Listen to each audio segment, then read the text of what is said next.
Safi mtazamaji wa Maika TV. Hii ni Maika TV. Jina langu ni Nelson Songa. Kwa bahati nzuri ni kwamba nipo na viongozi wa vijana, viongozi wa wanafunzi kutoka vyuo eneo la Magharibi. Wakati fulani PLO Lumumba, Patrick Loch Otieno Lumumba, ambaye ni professor, alisema kwamba because we live in a world where we are told we are the leaders of tomorrow and the politicians of the day have ensured that that tomorrow never come, we have to tell them that tomorrow they've been telling us is today. Tunafika wakati ambapo lazima vijana wetu waweze kujitokeza ili kwamba waweze kutoa uongozi. Tumeona tangu mwaka 2024 kule Nepal tumeweza kuona, na hata kule Madagascar tumeweza kuona vijana hawa wakijitokeza kutaka mabadiliko katika uongozi. Nisiseme sana, napenda kwamba waweze kujitambulisha. Nitaanzia mkono wangu wa kushoto pale ili kwamba waweze kutuelezea wanatoka wapi na vyuo vipi ambavyo wanawakilisha. Welcome my brother. Yes, ladies and gentlemen, my name is Otieno Gaddafi, a student leader Lupe University, Busia. Asante sana, karibu sana Gaddafi. Next to you. Yeah, I'm Wabuti Jefferson, the president of the Shamberere National Polytechnic. Mostly preferably as the only share that is working. Okay. Nakumbuka kuna wakati fulani nimekuona kwenye mkutano wa kisiasa ukasema moyo kwa Kenya. No moyo kwa Kenya. Tutakuja baadaye. President, karibu sana. Okay, asante sana. Jina ni Wilberforce Mali, natoka Butere Sub County, kiongozi wa chuo cha Nwai cha kiufundi cha Sigalagala. Karibu sana President. To you my brother. Thank you. My name is Abel Sang, college president, Bukura Agricultural College. It's located in Kakamega County, Lurambi constituency. Karibuni sana katika Maika Live, na nashukuru sana kwamba nyinyi ni viongozi kutoka huko ambako mmeweza kutoka. Ningependa nianze na with you President Gaddafi. Labda kutupa tu picha, how is Alupe, how is everything, how is the environment? Maybe you can give us a reason as to why tutamani kuja huko Alupe. Alupe is a university situated along Busia Malaba Road, the bastion of knowledge. The university is majorly known for science-based courses, and actually we run a program of 4 faculties: School of Education, Science, School of Education, School of Health Science, School of Business, and School of Science. The Lupe University, though even lecturers are on strike, so the classes are not ongoing, but we hope so if the government can take the necessary initiative to ensure that lecturers are paid, we'll soon resume back to the classes. Lupe University is a major lean border between Busia and Uganda. Therefore, we have a warm climate there. The area specifically, the university, where this university is situated, is a nice place that accommodates learning without any obstruction, any distraction, and any imagining issues. Thank you. Utanifanya nitamani kurudi shuleni. Acha nitaangalia kama pia kuna nafasi ya watu kama mimi. Moyo kwa Kenya. Yes. Hata mimi moyo kwa Kenya. Sasa nataka nikusikilize ndugu yangu. Tuelezee kuhusiana the only share that is working. The only share that is working is an institution that is located in Malava Sub-County along Kakamega Webuye Road, Kabras, West Kenya. The first thing with us, Shamberere National Polytechnic, we are known as people with excellent in mechanical and automotive engineering. It's the only institution in East Africa that it has the machineries that can provide students can use in practicals in mechanical and automotive engineering. Secondly, we provide so many courses, both short and long-term courses in food and beverage, which hospitality, which it has food and beverage and others. We have agricultural programs, and as I've said, the automotive engineering and so many others. So nasema kwamba it's the only institution that in East Africa that has machineries in automotive and mechanical engineering. Hapo mwayo kushuru kwenye. Hapo kwanza nitarudi hapo. Tunasema ile Yes. Just share with us how is the Sigalagala National Polytechnic. Nafikiria kwamba umekwepo kabla kupandishwa hadhi. Imekuwaje mpaka penye imefikia? Okay, asante sana. Sigalagala National Polytechnic is a school located within Kakamega, Kisumu Road, in between the two sub-counties, that is Ikolomani and Shinyalu.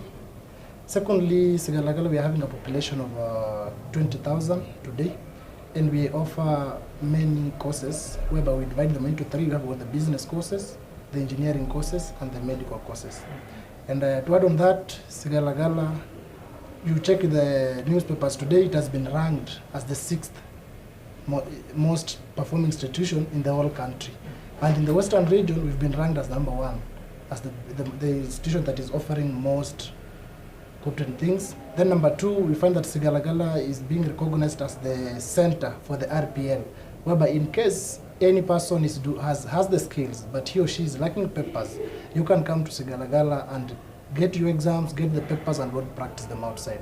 We also advocate in case, like 2 weeks ago, we were sent whereby people came to apply for jobs, that is the outside country jobs, and we offered them a place whereby people came, you do the applications, we will offer you with the chances, then you can apply. Thirdly on that, Sigalagala, we are an institution whereby we offer free, fair and a corruption-free zone in a manner that in case you are there and you are supposed to get academics, we don't see a need whereby the lecturers should not teach. And we always advise our students that in case lecturers are not attending to classes, they feel free to report. In case you visit any office and the services are not being provided in an adequate manner, you feel free to report, because we are always there to provide service to the humanity.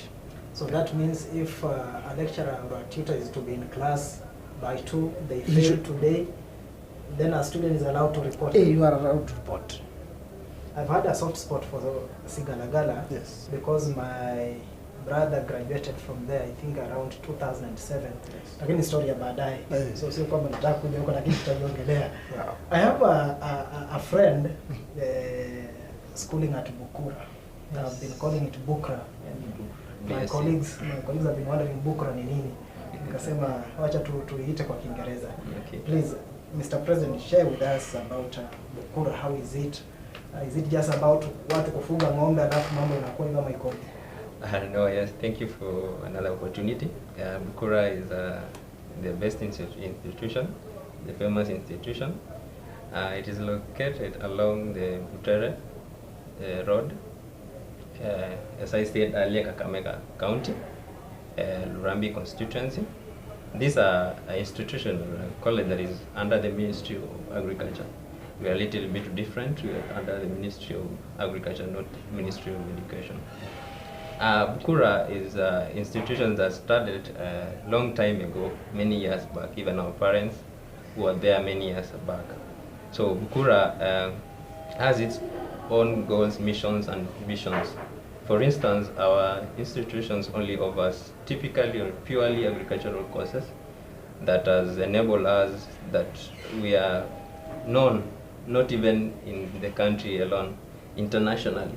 Right now, as we speak, we do have partnership with international organizations. For instance, Germany, we have UK, we have Canada, and we also have Denmark. And there are so many partnerships from international that are willing, that wish that where is this institution that is the best, and everyone is recommending everywhere. So Bukura is an institution that maybe many Kenyans doesn't know where it is, but they don't know even what it offers.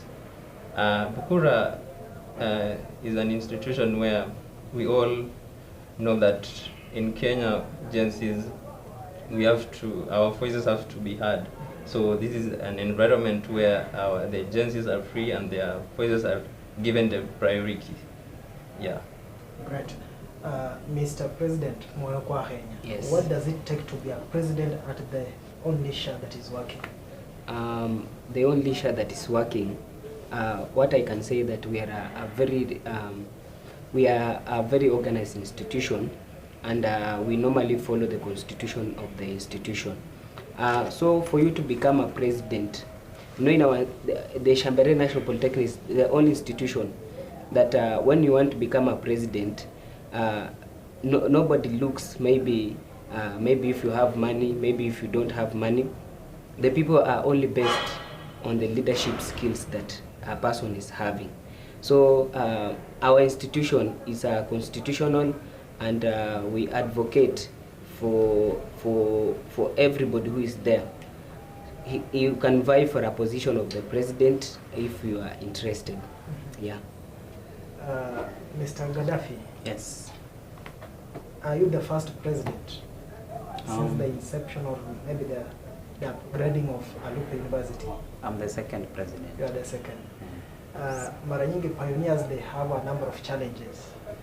Are there those challenges or ni vitu tu tunafikirianga kwamba hii college ikianzia ama university ikianza hivi ilikuwa na hizi challenge? Are you encountering any challenge as a student leader? There are so many challenges because it is an institution, and an institution normally contains different group of people.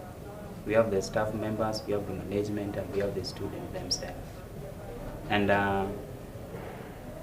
being that it is an institution, we have like challenges of maybe we can talk about challenges that are being created between the staff and the student.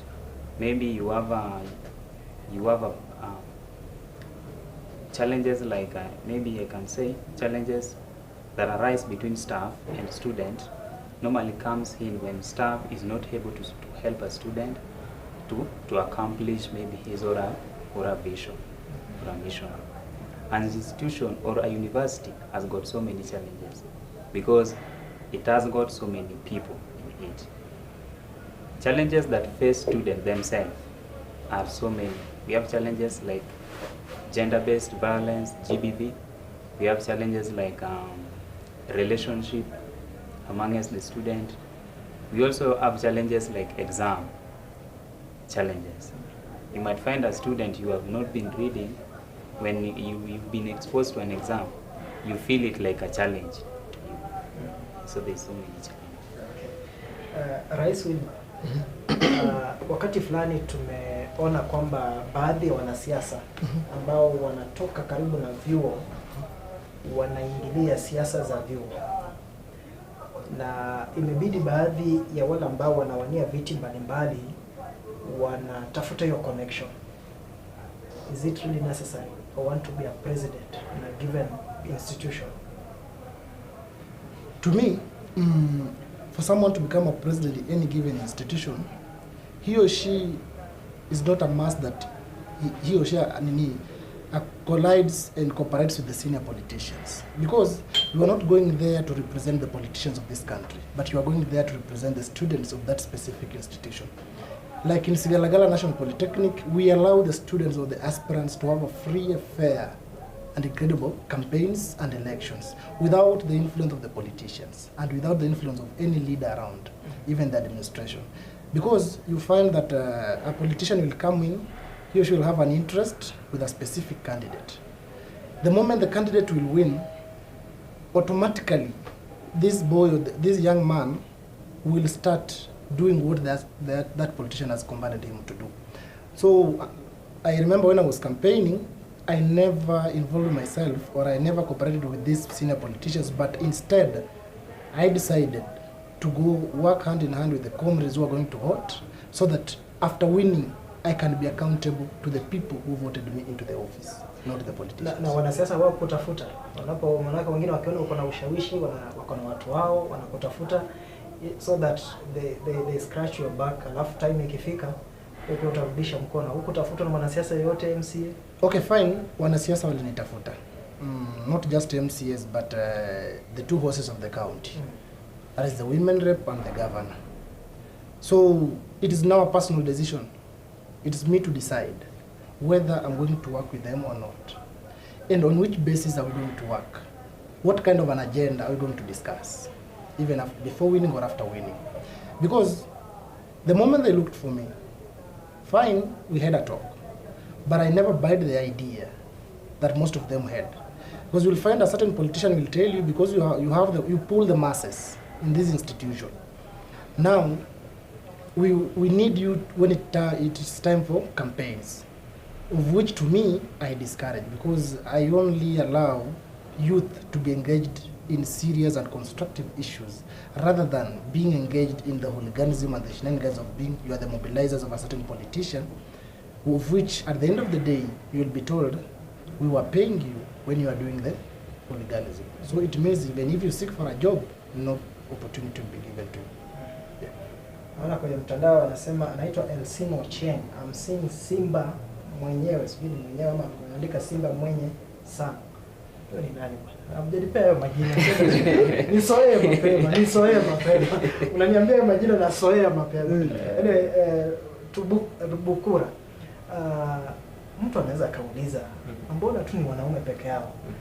And seemingly in our institutions surrounding Kakamega town, hakuna president mwanamke.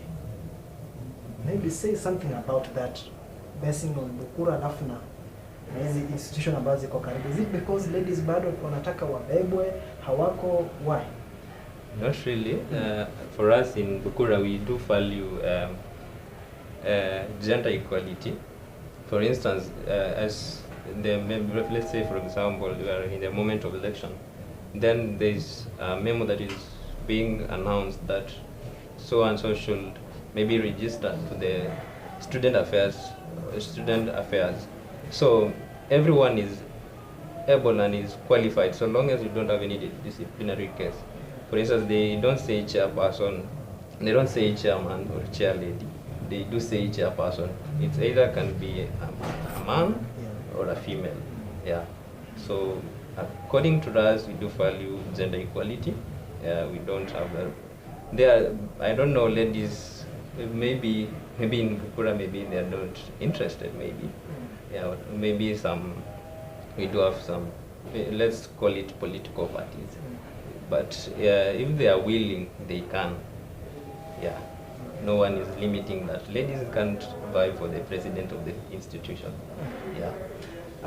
President Gaddafi, in Busia County, we have the Teso, the Luya Banyala, and then Luo. And for some time tumeona wakikutana kati ya Wateso na Waluya Banyala. Maybe because wao ndio majority. Has it in any way affected your leadership at Alupe University? It has not affected my leadership because I'm a student leader, not community leader. Though I have to work with the community. I have to prioritize the community that surrounds the university. I ask this because in some institutions you'll find the community saying, tunataka wetu, lazima kiongozi awe wetu. It normally comes in, but if you are the choice of the student, they have to vote you in. Okay. Can we say that you are enjoying your leadership? Actually, I've been enjoying my leadership.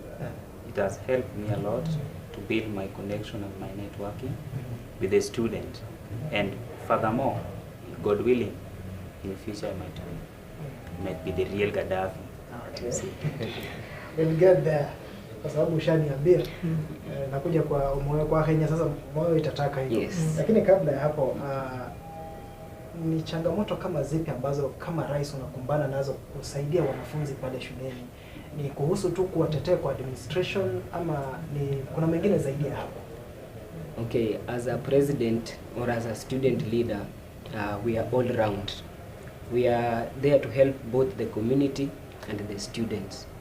There are some situations that the institution will not come in, and there are some situations that institutions will come in. There are situations that as a president or as a leader, you'll have to use your own finances to assist or to help where it's necessary. And there are those situations that the administration will help. For example, like yesterday, we had a lady. She's a lady in our institution. She had a problem. She lost her child around at 9. So we as student leaders, you know, the administration was not even around. They had another engagement, I think, in Busia County. So we were to get in as student leaders and help where necessary. For example, ensuring that the baby is taken to the mortuary, paying the vehicle, maybe ensuring that we motivate those who are bereaved, and so many others. When you are a leader, for example, if things are not working, people will be pointing fingers at you, even those from the society who are not students. So there are so many challenges that we encounter, but as a student leader, we normally stand still and ensure that we protect where necessary. Yes. Wanasema kwamba nyinyi maprezo mnakula vizuri, mara allowances, mara sijui mnaenda meetings wapi mnakula vizuri. Is it from the same allowances mnakula vizuri that you have to help these students in scenarios kama hiyo ya jana? Okay, as a leader, the first thing, ukisha kuwa the president or a leader, inafaa you are able to get connections from other people, so that ikifika a situation isionekane ni kama umelemewa. You know, leaders are never defeated. Yeah, so at least you build up connection na watu. For example, yesterday huyo jamaa wa gari alikuwa anasema anataka tumpatie 15,000, but because of the good relationship tulikuwa na yeye, we only paid 3,000 shillings. So see, it's not about allowances. We are there to serve the people. We are not serving the allowances. Hata kama wanasemanga that politics about personal interests, but sisi we are here to say that hiyo ni mentality ya watu ambao they were not leaders, maybe they were politicians. But we are both leaders and we are politicians. You should build that connection na watu wengi. So ukiwa na shida yote, it's easy that you can reach out to someone so that he can help you easily. Yeah. Rais Wilberforce, kuna wakati unapata maybe administration inakuja na policy ambayo haiko sawa na wanafunzi. How do you handle that? Okay, it's a good question, and it has come at a good time.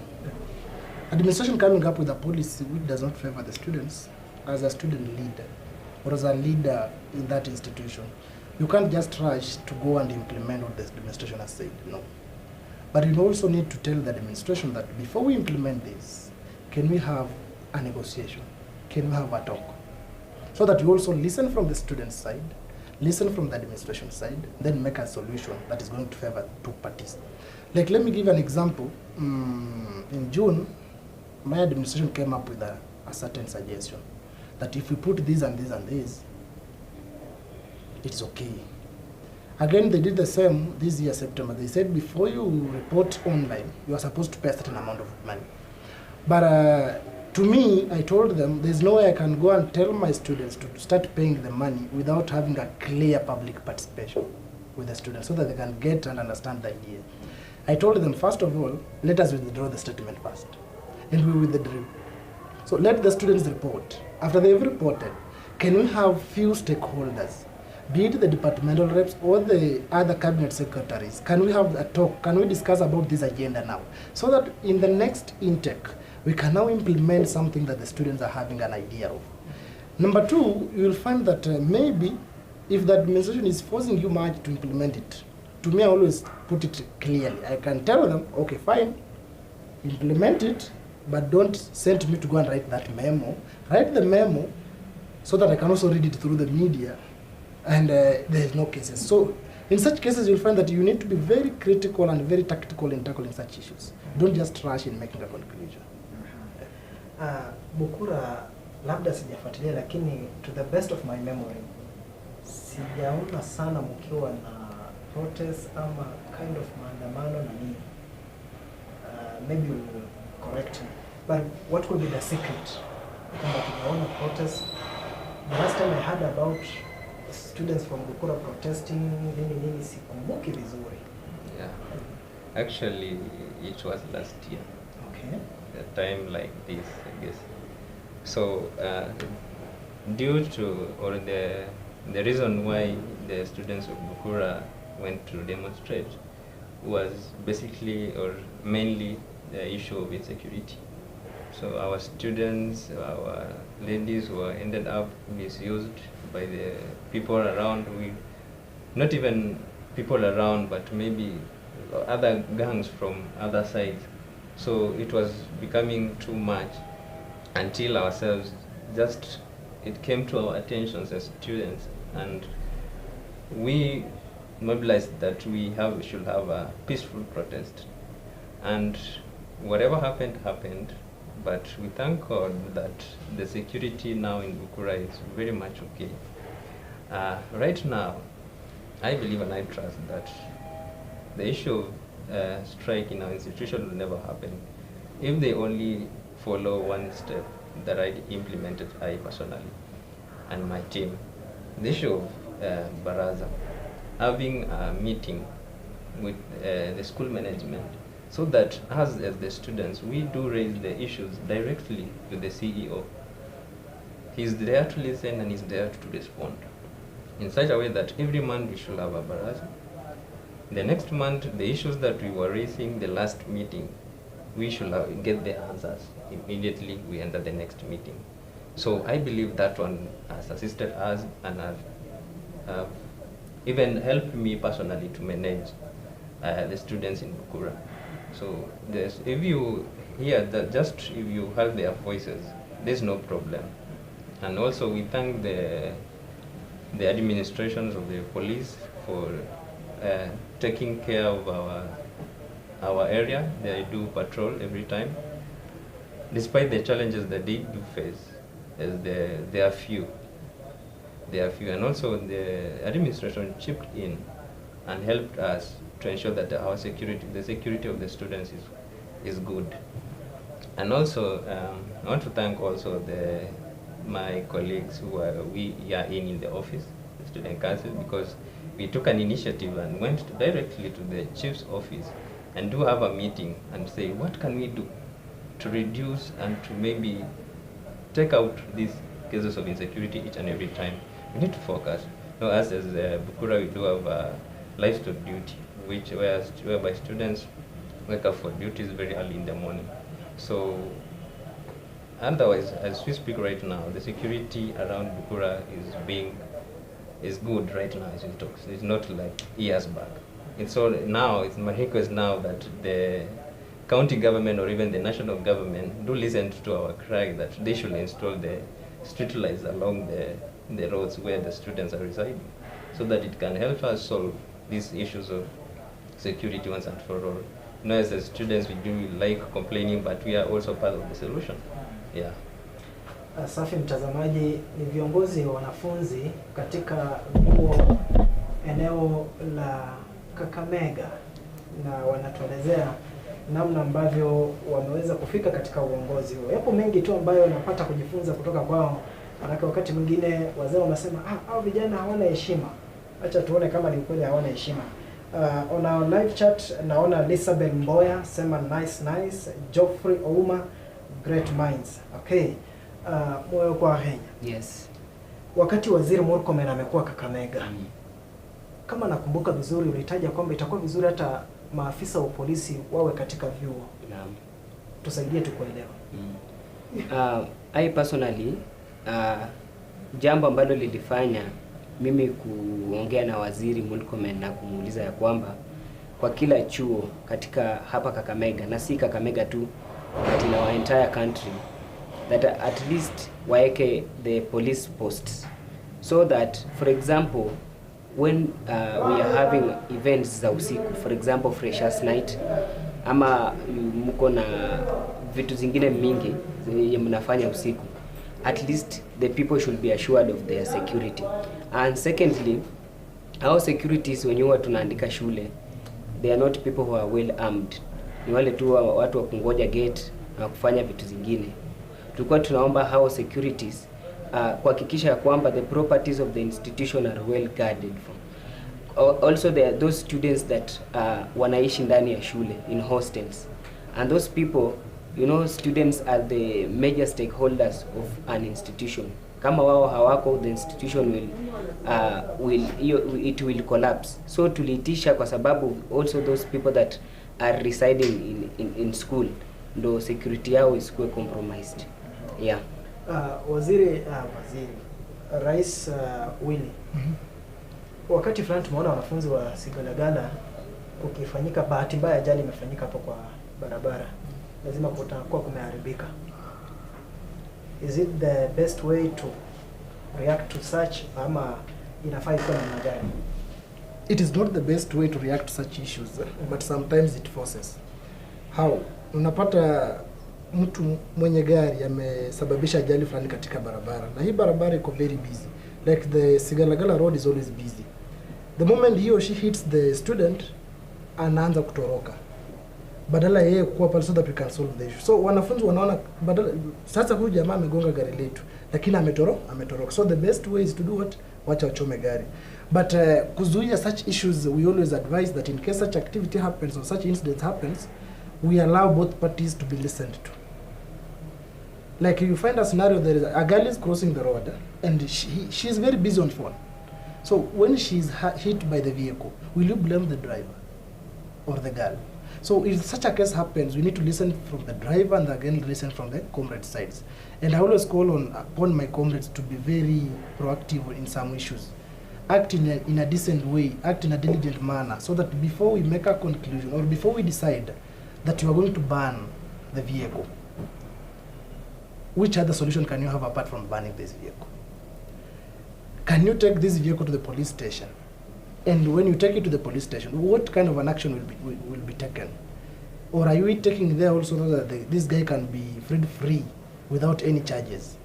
So in any manner, we need to have a discussion as the person affected and the person who has affected the people to make a solution that is very much valid and it is very much vital to the community.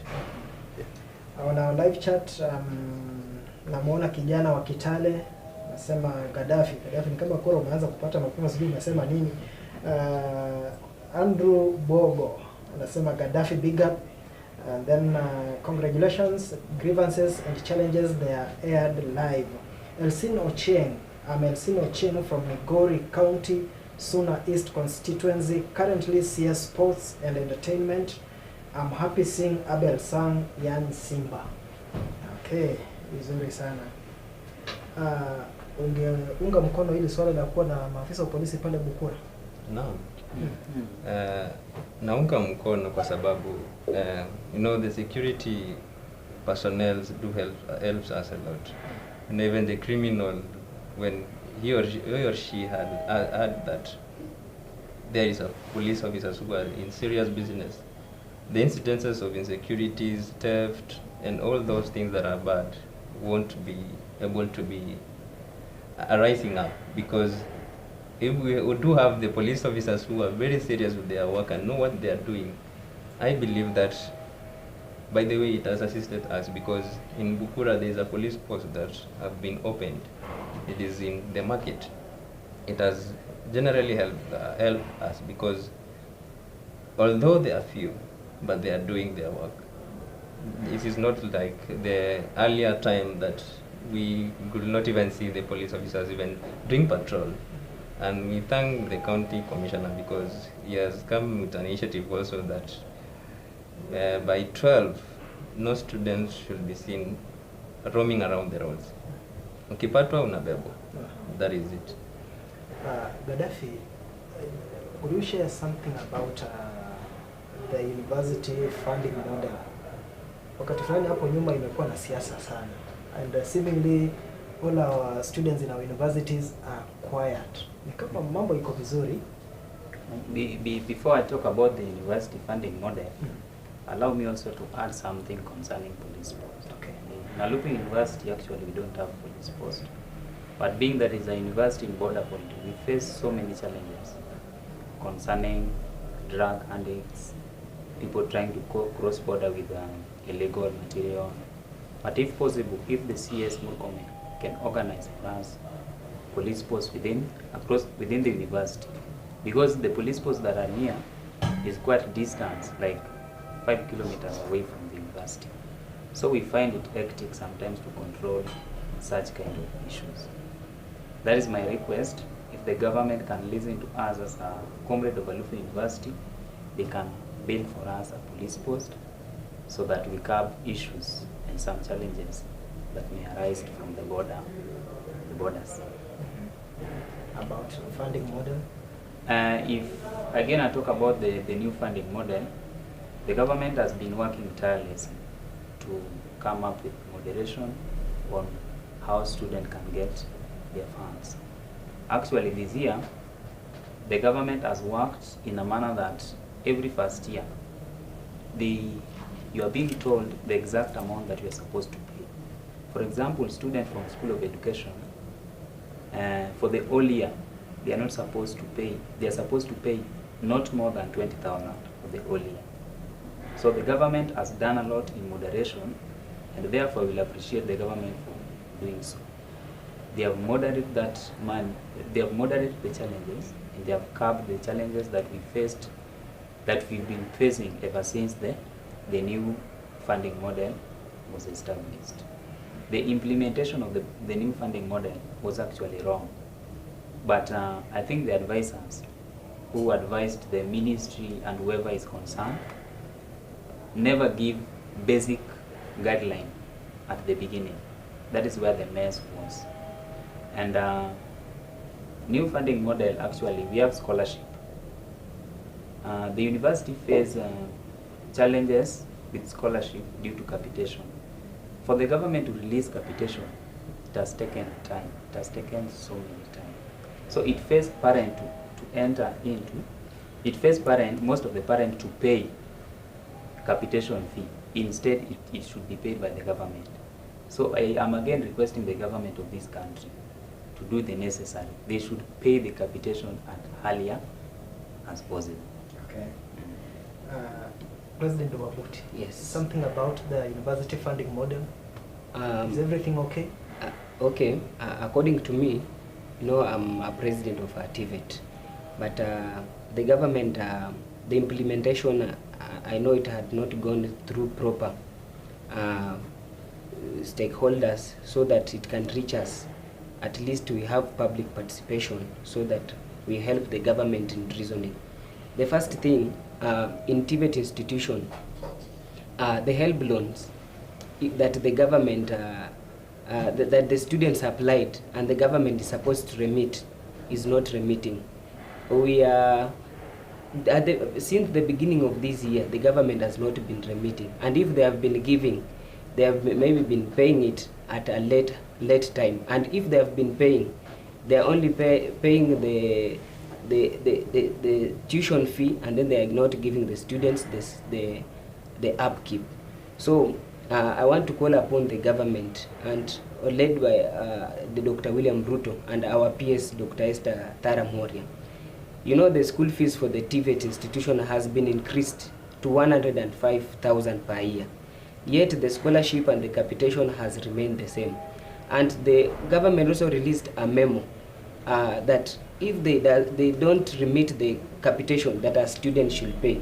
So I also want to ask the government that it is their responsibility to pay the capitation and to release the help loan on time. If you look in our institution today, it's much embarrassing that students are dropping out of the institution. Some of them are giving up. Some of them are not finishing what brought them to institution because of the delayed funding. Some of them need to register an exam, but the government is releasing money very late hours. So kindly we are asking that the government please do something on that so that students can get their money on good time. Yeah. President Wilbur? Yes. On the issue of the funding model, we need to be very clear on it, because you find that today in the TVETs, we are using 3 different fee structures. You've got those people who are using the fee structure of 56,186 per year. You've got another cluster that is using a fee structure of 67,189, and another cluster that is using now the 70 plus. So you'll find that since those people who are paying the 56,000, we used to pay only the 26,000, then the government would pay automatically the 30,000 for the school fees. The 67,000, they used to pay the 27, then the government will pay the 40. But the students who are paying the 70,000 plus, since the last year, the government has never paid the scholarship funds. So you ask yourself one question: you are increasing the school fees, but you are not giving these students money. Where do you expect them to get the money to go to school? Because we need to understand that we don't come from the same backgrounds. We have got students who come from a background whereby they go to hustle for them to come and pay the school fees. So if you are denying these students a chance to go to school or to get school fees so that they can complete their studies, are you promoting education in the country, or you are promoting poverty? Because the moment somebody will drop out of the college, automatically he or she will become a thief in one or the other. And what we need to tell the government should encourage and support the education fully. And we are not begging for the support, because when you check out the statistics on what we are paying as students to this government, we pay a lot of money. Because around the institutions, you find that, let me give an example, you find that Bukuru, Sigalagala, we are having a population of 18,000. So per day, you'll find we are spending almost, we are contributing to the economy something like 20,000 or 30,000 per day. Bukuru is having another population of around 20. They contribute the same amount to the economy of the country. So what is that difficult that the country and the government cannot do to fund the education? Because every day they complain to us that there is no money, yet they have money to do other things. Number two, this government should also take the TVET issue very serious, because we've had a scenario whereby when the university body speaks, the government acts very seriously. But when the TVET's body speak, the government assumes that nobody has spoken anything. So we are ultimately calling this government to at least check on the funding model, release funds for the scholarship, and release help loan on time, because there is no way you can give me a capital an upkeep and you are denying me the scholarship money. Like you find that those people who applied help loan, that was last year September, some of them have been given the upkeep, but money for tuition has not been dispersed. And if the government disperses the tuition fee, it doesn't disperse the upkeep money. So what is the magic, and what kind of mathematics are they applying to give this money? If there is no money, they should not give the upkeep and the tuition. And if they are giving us the upkeep, let them also give us what? The tuition fee. And that in that way, we can also go in an agreement ya kwamba there is enough money in this country. We only need the education sector to be supported fully. And we are not begging for that, and we are not going to kneel before anybody for the government to support the education sector. And if it means for us to go on the streets and tell the government that whatever you are doing to us is bad, we will go that way. Maybe to add on that, the universities, most of them are not having a problem with this. But the TVET institution, we are having a problem with this. And I think maybe the TVET institution are not well represented. They lack somebody to represent them at the help board. For example, the PS of higher education, Dr. Inyangala, yeah. You know, when she's given that 100% to disburse to the various institutions, universities, they normally get 70%. And then they are only remaining with the 30% to give to the TVET institution. And what these people should understand is that since the government announced that everybody should go to an institution and be skilled, these TVET institutions are really getting so many people. So if they are giving 70% to the universities and giving 30% to the TVET institution, we will not be able to run our institution. I know the whole of this year, these institutions have just survived. There are no money in this institution because these people are not getting capitation. And if that capitation is coming in quotas. Even in those quotas, they will bring less money. So we want to plead with the government, kindly, these are our children, this is our land. Let us just do what is necessary to them and give them a right of acquiring education so that they may have bright future. The best thing for us to be represented well, we want to request that at least from the TVET sector, we get a representation at the help loan body. Yes. President Abba, Yes. is talking about 70% against 30%. Share with us how is the situation at Bukura with regard to funding model, and then what would be your proposal? Okay, to my view, or let me say the truth that is in between us right away. Us as Bukura, we are not under the Ministry of Education. We are under the Ministry of Agriculture.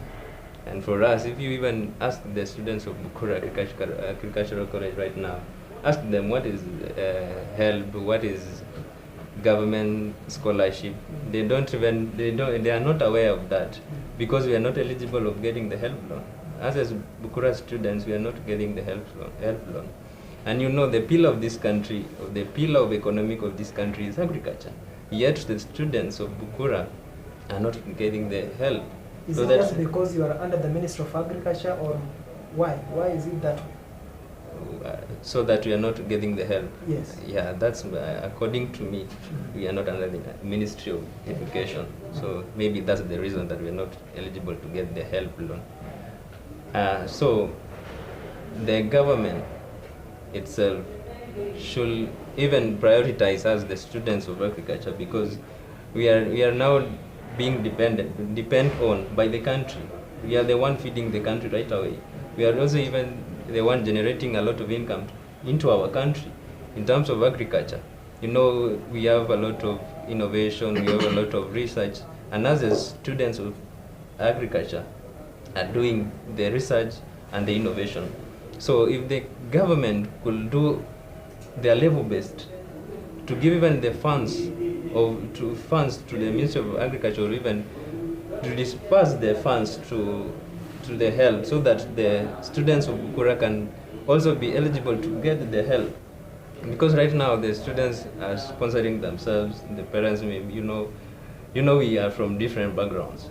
You know, there are those who are humbled, kuna wale pia wanajiweza, but in a way that, according to my view, how I wish, and it's my prayer, that the government give priority to the students who are pursuing the courses in agriculture, because that is our pillar. You know, over 19% of our GDP is from agriculture. So we need to, the government should do something on that. How I wish, and I think that even the government officials that maybe are watching this TV, you are listening to us. And this is the issue that have come out, and our management have always done their level best to support us in this matter of help loan. For instance, right away, the management even did their best because they listened to us. We have been raising the issue of help. Why are we not getting the help as students of Bukura?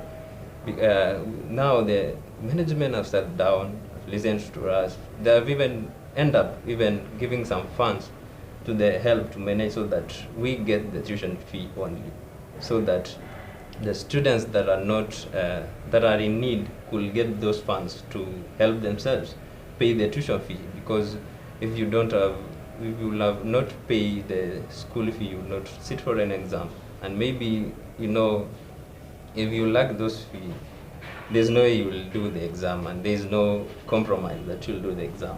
So you have to maybe defer, or you come or even register for receipts and specials. But when it comes to that time, you have not completed the fee, you will not be eligible to do the exams, that is the thing that brought us behind. So what I propose towards maybe the PS of agriculture should maybe do have or take our cry, but I know he's aware, the PS Rono is aware about our situation as Bukura students. But also maybe the president himself should take actions of what we have been crying on, so that our students feel that they are valued even by the government, right? As you said earlier, that Bukura is not even a national institution because students that are studying from other countries. It is an international school. So therefore, the government should also invest in students doing agriculture, because if you invest in something that will bring back the economy of the Kenya, so there's no lose after all. Yeah. And then maybe I have a question. You know, maybe sijui bwana government wana sideline sana the TVET institution. For example, utasikia tu president is having a meeting with the university student leaders. But sisi, ama is it that maybe wanafikiria tulipata ma-D, ma-E. Najua wengi wetu tuko tu hizo TVET, lakini tuko na mabi zetu zinanilia tu hapa kwa mfuko. So I don't know why the government is actually sidelining the TVET institution. Like Nelson, for instance, utapata hizi pesa zenye government remit kwa institution, they are being invoiced kwa students account that the students should pay on behalf of the government. So I wonder why. But university unasikianga tu mtu amejoin, the money has been already disbursed into their accounts. So we don't know where is our problem, but I think they should come out clearly and say, nyinyi watu wa TVET, nyinyi mlipata hii, mtafute fee wenyewe mlipe. We'll also understand, but we are actually helping the government. Sisi ndo tunatafuta, unajua sisi watu wa TVET institution, we huwa tukienda marketing. The president said the institution should provide, especially TVET should provide that education at free cost that the government will be paying. But actually the truth is that they are not paying. So we are wondering where is the problem. Yeah. Maybe on the same, so that you can also help us to understand, because you are not students of a lesser God. Do you have a caucus, say like TVET leaders, institution leadership, or maybe just institutions of higher learning? Kuna ile caucus fulani mnaweza kutana and you work as a delegation, say to the governor, to the ministry, ama mnakutana tu wakati kumelipuka? Nelson, what I would like to tell you today, a politician is just a politician. I can remember very well, ile time we had a meeting with the cabinet secretary Kipchumba Murkomen. The governor himself stood and said, next week I want to have a meeting with the TVET, with the presidents. We as a president of an institution, mpaka leo we have tumepiga simu, he has never even picked our call. So sisi watu tunajiuliza maswali mingi. So we don't know where is the problem. Governor should just come out, not only governor but the leadership of this country, and say watuambie the problem that we as TVETs do. We talk much. We want to really understand where is the problem. Is it that when we face them, we tell them the truth? They should just come out clearly and say, you people, we are not supporting you because you are this and this and this. Yeah. Rais Wilberforce, shida ni nini? Ni kama nyinyi Mungu wenu wako chini. Hakuna mambo ya Mungu kuwa chini. Because we are paying fee, at the same time university is paying school fees. So if you tell us that Mungu wetu wako chini, it means you should not pay that school fees. Number two, you check out the intake of the September. The TVETs had a population of 352,000 intakes. And the universities had a population of 325 intakes. So, which institutions are holding a big number? And if it is a TVET, why are you sidelining the TVETs? Number two, again, to we, the TVET leaders, it is not that we don't have the TVET leaders, we have them. We found them before, and they are there. What is affecting us that some of the TVET leaders, they go sleep in bed with this government. So when the government gives them 2,000 handouts, they feel now they have represented the comrades. But the reality of the matter is, we just need a serious talk with the government as TVETs. Because as we speak, yes, we have a fee structure that stipulates clearly that we are supposed to pay 70,000 as school fees. But the same government has not explained to the students or to the reliable bodies how this 35,000 is going to be paid. Because they are telling us, if you are doing a certificate and the person doing a diploma, you are going to sit in one class. The moment that person who is doing a certificate will elapse, he or she will go home. It means he or she has finished his course. Then the diploma student will continue. So the question we are asking is one, if you are doing a certificate which is 2 years, it comes to 7 terms, are you going to pay 35,000 per term? Or are you going to pay like before? Because we used to know that if you are doing a certificate, it is 2 years, the 56,000 you're going to pay, you'll pay for 2 terms. That is 13 first term, 13 second term. The third semester you are not supposed to pay. But for this one, the government is not explaining. And that's why we've said that sometimes let the government listen to the TVET's affairs, let them listen to our cry. We are not going there to intimidate the government, but we're also going there to get a clarity, a clear information on what is happening in the TVET sector, because we are the people who are there. You find that this government, President William Samoei Ruto, has introduced a very good thing, which is called the e-procurement. We accept it, and I personally support that program very fully. But now the question is, you've told us that the CBET curriculum is 80% practical. and 20% fuel. Since September, we are now in October. No institution can procure anything.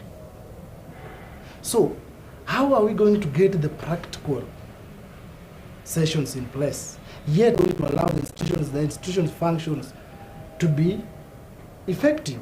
Because students are suffering. The moment we'll finish November, because I know that we are going to close by the mid-November. So it means, are we helping the community or we are adding more burden to the community? And if we are adding more burden to the community, can we just have a reality and avoid sugarcoating things? Talk what is there, solve the issue, so that tomorrow students cannot speak the same, in my respectful. President Gaddafi, seemingly it is affecting our TVET institutions more than the university. From where you sit, what can you say about it? E-procurement has been a challenge actually, though it is a good implementation from the government because it curbs many issues of corruption. We understand basically we have a lot of issues of corruption, both in government institution and even private institution. But the challenge with it is that even the university management, the finance department, the procurement department, those people have been so reluctant. They have been so reluctant, but it has been approved. It is now working actually. Only that I'm a bit reluctant to provide whatever my budget entails for the whole year. It is now working, and the government has implemented it. It is something that is working, colleague.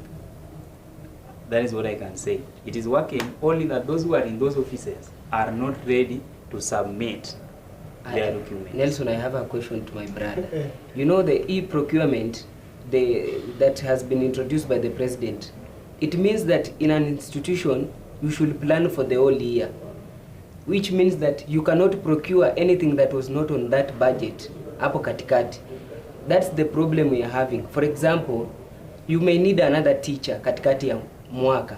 For example, we are not praying it happens, but for example, you have lost a teacher. They will not be able to approve him because it was not on budget. Mwalimu wa board. For example, you need to do a gate of an institution. Ama gate imeharibika. It was not in that plan. You cannot do it. So it is a good thing, but I think inafaa wailete at least sisi kama wananchi wa chini we implement that one very well. And Gaddafi, if you're saying this program is working fine, will these government officers are hindering these things to happen on the ground? It is not government officers actually. What is it? It is basically from the institution. Really? Okay, Gaddafi, I have a question. Let me just explain. I have a question, and this one we procured a bus, a school bus, since the beginning of this term. It is lazima ikuwa approved that by the system for us to be able to buy that bus. When do you think that one will happen? No, let me give you another example. Last week, I was the host of the TVET fair. That's the Kati region. Do you know I was unable to even provide meals. You cannot for the even buy a participants. soda. Even a soda alone. That you even must water. procure through the system. So, and if the system does not accept, if you are having visitors, even the principal cannot buy a soda for his guests until he. So that one is not working. But do you know why I support this? Because it curbs issues of corruption. So who is corrupt? And if you go actually, even many industries within Western and Nyanza region, including Webuye, including Mumias, including Sony Sugar Company, collapse because of corruption. And the government has been creative enough to come up with e-procurement, to curb issues of corruption. I think for accountability and transparency, we have to abide with this idea. But we have some relaxation from the officers of our institution. These people are so reluctant in that they cannot come up with the budget early and submit to the procurement. This is where the challenge has been coming from. Actually, I also have a challenge.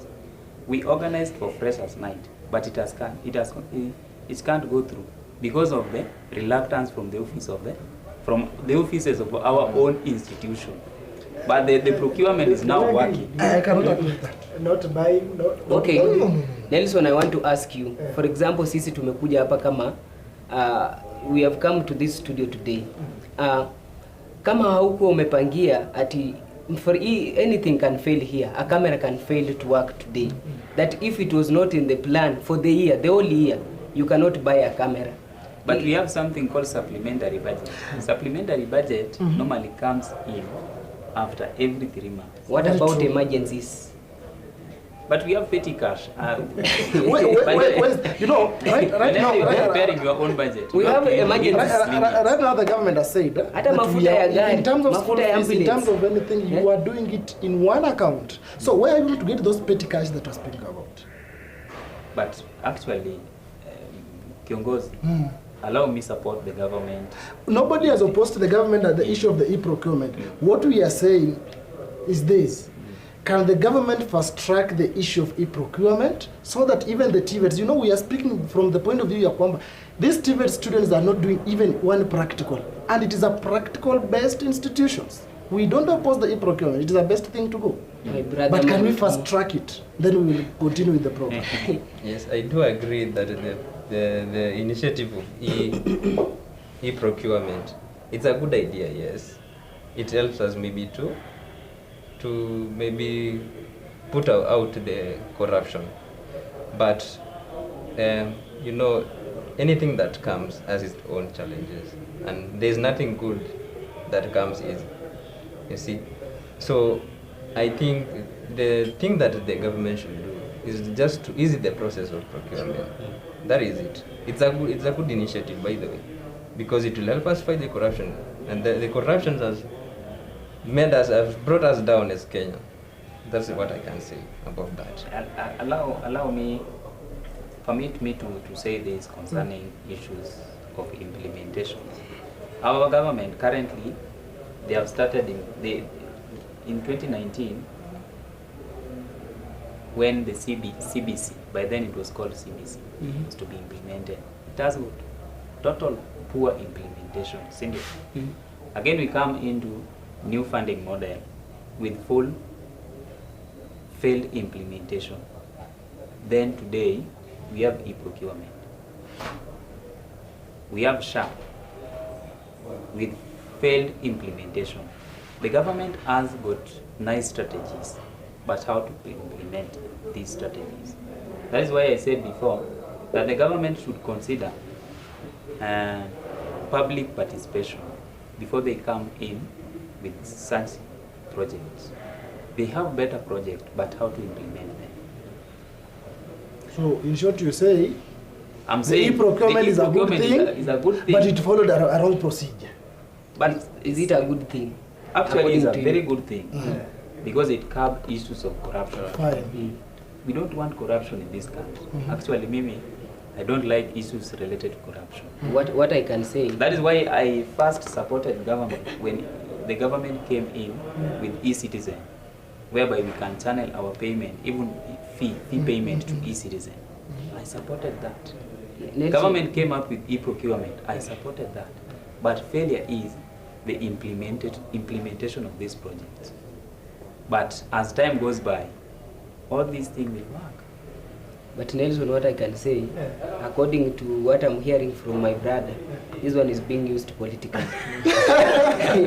This one is politics. The issue of corruption in Kenya, I think, from my own perspective, the government will not only be able to fight corruption and end corruption completely.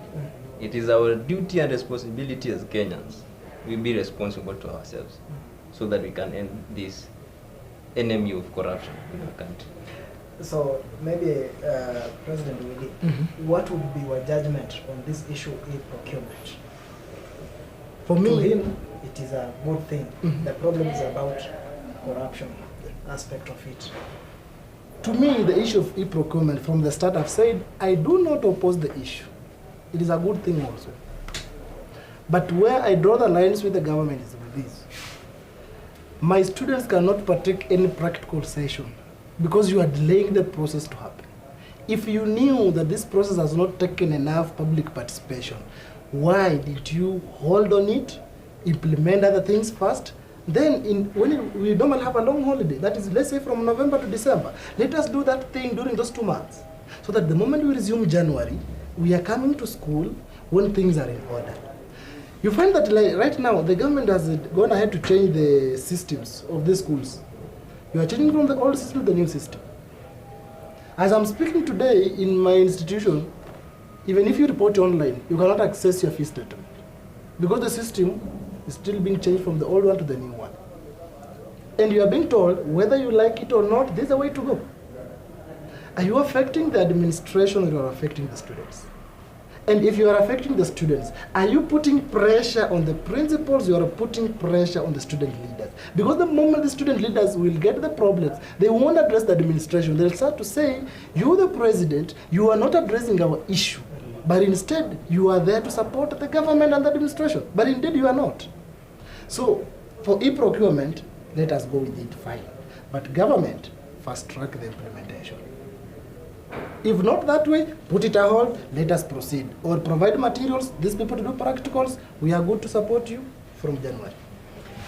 Mr. President, Yes. given a chance, sharing the same table with His Excellency the President Yes, William Ruto, yes. what would you advise him on the same issue? Okay, I can say that the system is a good thing. Of course, it's going to curb the corruption, but at least the system should be reliable and at least accessible anytime. For example, in our institution, you want to do a practical, the government is delaying, you cannot procure the practical materials. The students need to go for a trip. They cannot go for a trip, the government has not approved.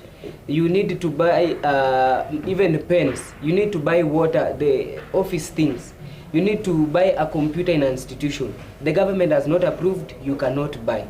So what I can tell our president, if we are implementing the system, let us ensure that all institutions are able to use the system. It is reliable.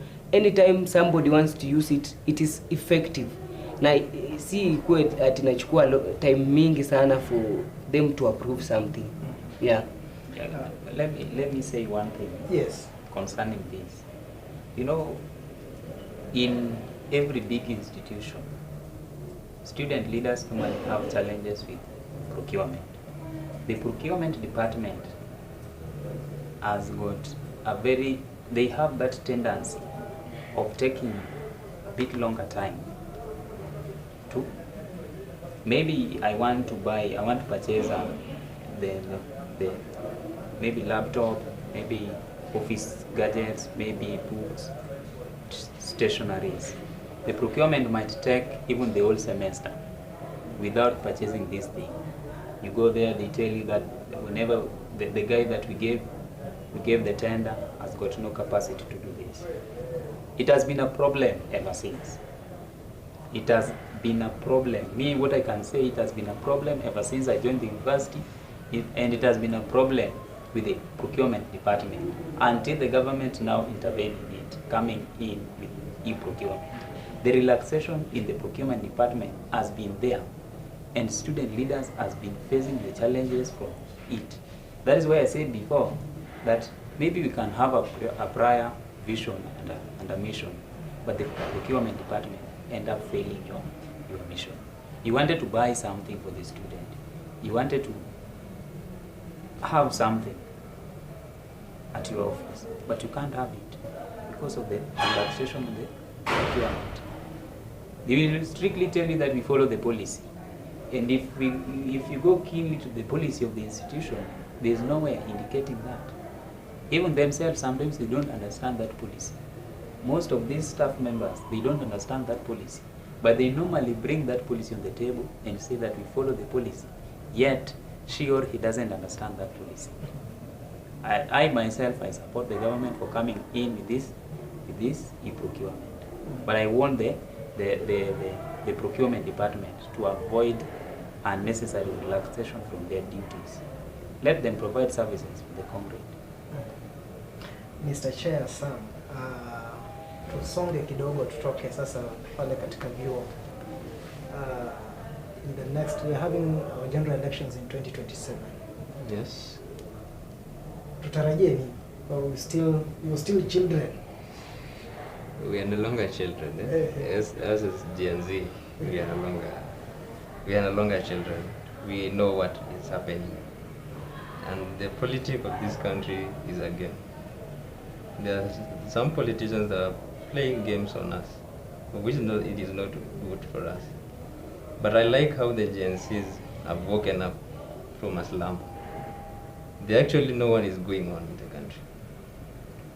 Even the GenZs are not even willing, or they are not even. Their aim is not even to be the national leader.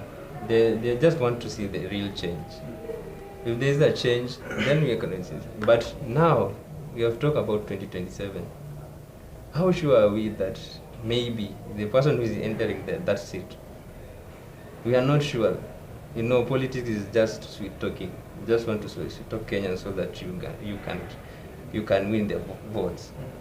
But actually, when somebody is talking out there, saying that I will do this, I will do this, I will do this, in real sense, they know what they are saying, and they know what they will do, and they know what is possible, and they know what is impossible.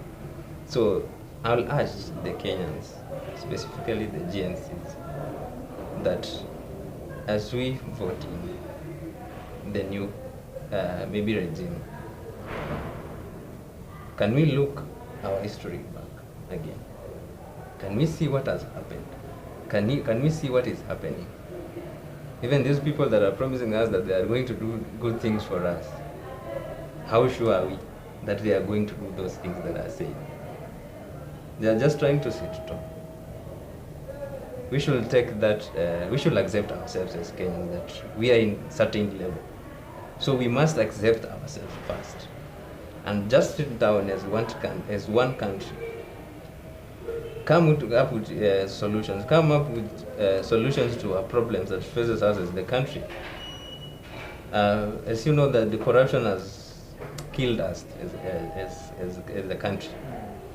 And I want to agree with the President, His Excellency Dr. William Samoei Ruto, that in the next 30 years, this country will be the first world country. But only if we focus on what we are into. If we are only focused on the positive side of this country. And Kenyans, if you love this country, please place this country to where it deserves. Because some of us want to kill this country, which is not good. Where we have come from, we don't want to go back. Because as we go on, things are going to change. The things that we did last time is not the same thing that we'll do in the coming future. Now, can we now set a foundation for our future generation? You know, we have a future generation that is coming, our children that are coming right away, some few years to come. How will they stay in this country? Will they just be raised up in a country that they know that it is corrupt? You know, right now, even children for PP2, they know that Kenya is a corrupt country. And as I said earlier, that it is our responsibility as all Kenyans, not the responsibility of the government alone to fight corruption. We can also as well fight the corruptions as the Kenyan citizens as alone. And I would like to encourage the agencies again that let us not buy fear, because our voices should not be stepped down, but it should be listened to. Very careful, because we are not putting, I'm not saying that we put out the millennials and the other generation, because they do also have they have the experience, they also have something that can make this country be at the level that it deserves. Even those people that are older than us, why don't you just stand up and give us the right direction?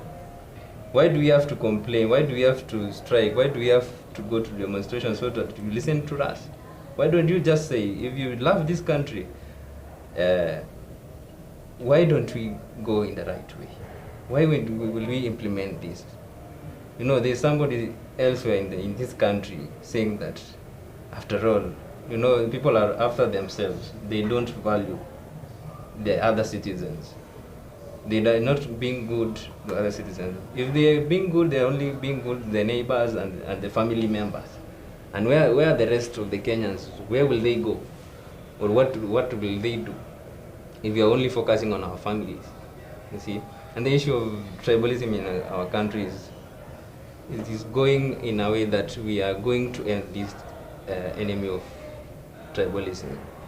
But these leaders that are stayed so much in politics, they want to bring back this tribalism once again.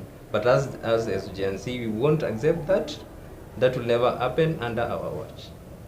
That is it. Safi mtazamaji, wewe ambao unafuatilia Maika TV, napenda nikukumbushe kwamba cheza kiwewe. Unaweza finya ile button ya subscribe, alafu kuna kengele pale, ukiifinya vile itakuwa vizuri sana. Kwa such discussions utakuwa unazipata kwenye channel yetu ya Maika TV. Manake watakuwepo wakati kama huu wanazungumzia mambo haya kuhusiana na uongozi, ili kwamba uweze kujua moyo kwa Kenya. Yes. 2027 tunatarajia nini kutoka kwako? I personally, I have said, I have declared, and I've worked with the young people, and I've already declared that come 2027, whether good, whether bad, whether they beat us, whether water, whether flood, we are going to ensure that we are vying for those positions so that we can change the leadership of this country. We as young people, we cannot sit back, relax, see our rights being taken away with the people who have no agenda, with the people who cannot help us. We are tired enough, and this is the time. I want to appeal to all youth that we come up in huge number and elect leaders that are ready to work in hand with us and help us implement the youth affairs in various activities. I personally, according to my own view, in Kakamega County alone, trust me or not, come 2027, the County Assembly of Kakamega, 70% of the member of County Assembly will be from the young people. And that's what we are doing. We are working all over Kakamega County to tell young people to go and register as voters, so that come 2027 we may be able to send those people who have no agenda home. So yes. Among the 70%, Jefferson Wabuti.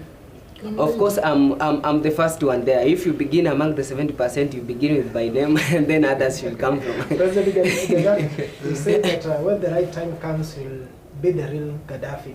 And one orator said that the youth should learn from the old, but the old should know when to exit. 2027? I actually have so many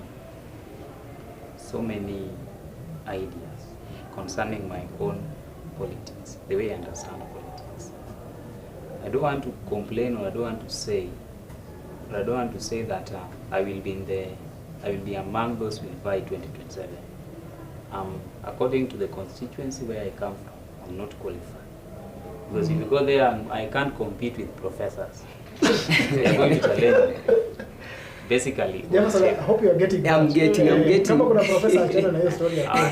want to compete with them, but I just want to urge them, so that whoever, actually, where I come from, if you don't work, we are going to send you home. And we've mobilized youths. So far, so many youths have registered as voters. We've mobilized as many youth as possible. And we are going to send so many people home. I'm telling you this thing for fact. President Willie, I'm getting from his lips, kama ni kukimbizana na profesa, acha ikae kwanza. Lakini wakicheza fimbo chapa. How about you? Before I answer that one, Gaddafi, do you mean that for you to be an MC or an MP, you must be a professor? I don't Number want two, does it mean that if you have the qualities to be a leader, and the professor wants to vie the same position that you are going for, you leave aside the position because a professor is there? Actually, where I come from, People normally vote according to your level of education. Really? Actually, you cannot just go there with my undergraduate degree to vie for member of parliament, because I don't want to vie for PCA. I just want big thing. Yes. So I have first to work hard on my academic, so that in 2032, they called me a doctor. Then I'm now eligible to vie for the area MP, which is still not possible because I'm aiming to become president 2042. President 2042. 2042. That is my aim. Okay, fine. On the issue of 2027, politics is dynamic. And this has always been my perspective. That it is not a must that if you've served as a student leader, you go now via as an MC or an MP back at home. But in my view, I've been telling my fellow youth this, that what kind of a role are we going to play in the 2027 politics? How? You find that in most cases, we the youth, whom we claim to be the majority, of which we are, but we are only majority when it comes to rioting and mobilization, but we're not majority when it comes to voting. Why do I say so? Today, the IBC is doing registration. You check out the statistics of the people who've registered as voters in these respectful counties. Indeed, you'll say that the GenZ movement or the GenZ thing that we are talking about, that we want revolution, is null and void. Because no youths are taking votes. So the 2027 election will be determined by how serious we are going to be. Can we position ourselves in a manner that we can be even think tanks of certain politicians? We can also be think tanks of our fellow youth. For our Kakamega country, we say youth for youth. If you are a youth, you've said I want to vie, we support your ideologies and we support your vision. If you don't have goons, no problem. We can be even goons of our own youth because we are now supporting youth for youth. We've seen the issue of the old leadership is not taking us anywhere. Because today, the president is speaking one language with the chairman of KANU, Gideon Moi. He speaks the same language with who? Raila Amolo Odinga. He speaks the same language with Uhuru Muigai Kenyatta. So how do you expect this old generation to represent the youth agenda on the table? We have got another group led by His Excellency Rigathi Gachagua. It is a good group, fine. But Gachagua has been in government since the 1992. Just say that Wait a bit. is ending nowhere. No problem. Gachagua has been in government since the 1992. Kalonzo the same. Matiang'i the same. So you find that these are just the same monkeys who've moved from Kakamega forest to Malava forest, but now pretending to be holy. And then they come to us to say now we have the agenda of the youth. But indeed, when they were in these offices, they never had the same agenda. Because you check out the statistics when Gachagua was the DP, 97% of his employees came from Nyeri. So how is he going to employ somebody from Kakamega when he was the deputy? He employed 97 from Nyeri. What if when he becomes the president? Which country? If you promote tribalism when you're occupying one office, who will trust you to occupy another office so that you can continue promoting that tribalism in another way? For me, in my ward, that is ward 001 in Kakamega County, a ward whereby the CSSMEs comes from. This is what we've said. You are not performing, don't come to us. And it means us mobilizing youth to register as voters, we are doing it. If it means us working one by one for mobilization and whatsoever, so long as we support and vote for good leadership, we will do it. So long as we get leaders who are ready to be accountable on what they're doing.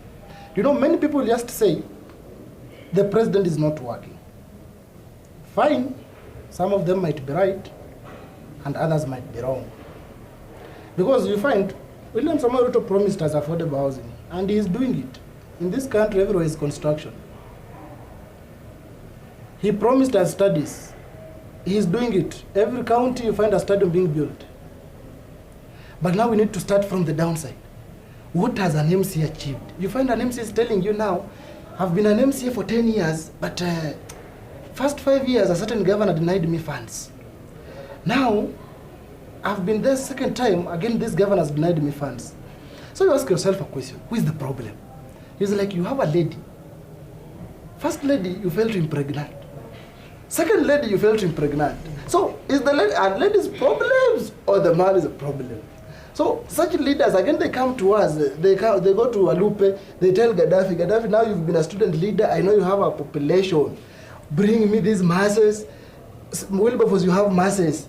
I want now to be an MCA, then you'll be working in my view, we'll be continuing to promote mediocrity and stupidity. But the 2027 elections will be determined in only 2 ways. One is through the process that is going on now. Are we registering as voters? And before we register as voters, are we giving our fellow youth the right information on the importance of good leadership? Are we giving them the civic education on just the importance of just a leader having integrity? Can you just lead your people without questions? But when I give you this microphone, in the next 2 hours you can explain to me that when you gave me a microphone, this and this I did with it. But when I give you a microphone, then you lose it. Then tomorrow you come and say, hey, that microphone was not working. So we should run away from that and just have people that can transform this country.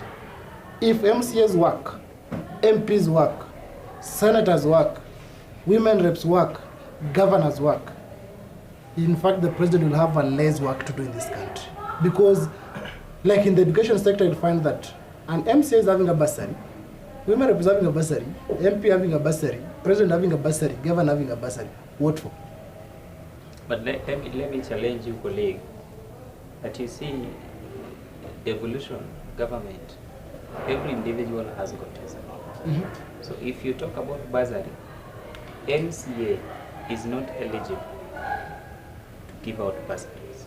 Even the county government is not supposed to give out bursaries according to their law, according to what is indicated in the constitution. But they do.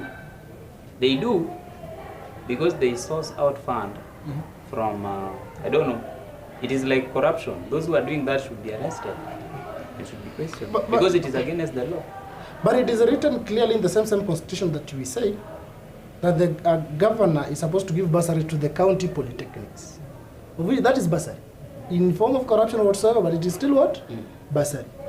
So if we just start from the lower side, Gaddafi, show the seriousness, show the integrity, show the vision of this country, the same way my friend Alexa said, by the vision 2030 that all of us are speaking about, this country can be a transformed country if we just work in the respectful offices that we are having. Starting from us, not even those MCs, starting from us. If we just work from these offices that we are having as presidents, whatsoever, a country can just transform.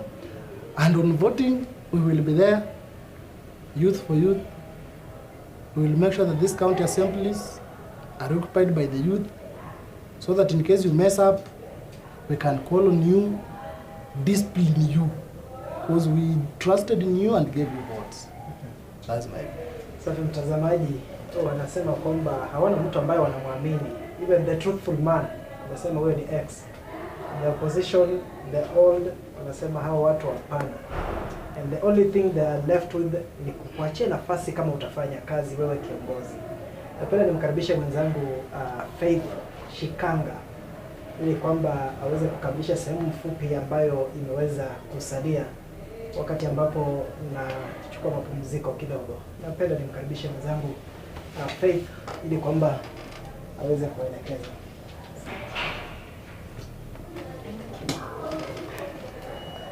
Right, welcome back.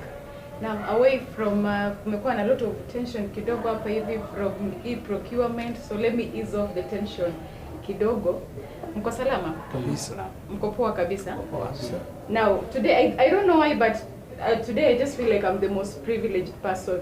You know, I'm seated in the midst of presidents, marais. So that is quite a privilege kwangu. But there's something wrong hapa hivi kidogo because I'm just seeing these are gentlemen. So, you know, I'm growing concerned. The big question is, what is deterring ladies from vying for these positions as student leaders? What do you think? Let's start with you. In my council, I have ladies as members of council. The university council consists of 7 leaders, and I have 2, the vice president and the academic secretary. So in my council, I think it is well balanced because the gender is well balanced. If I have 2 ladies and 5 boys, 5 men, then it is well balanced. But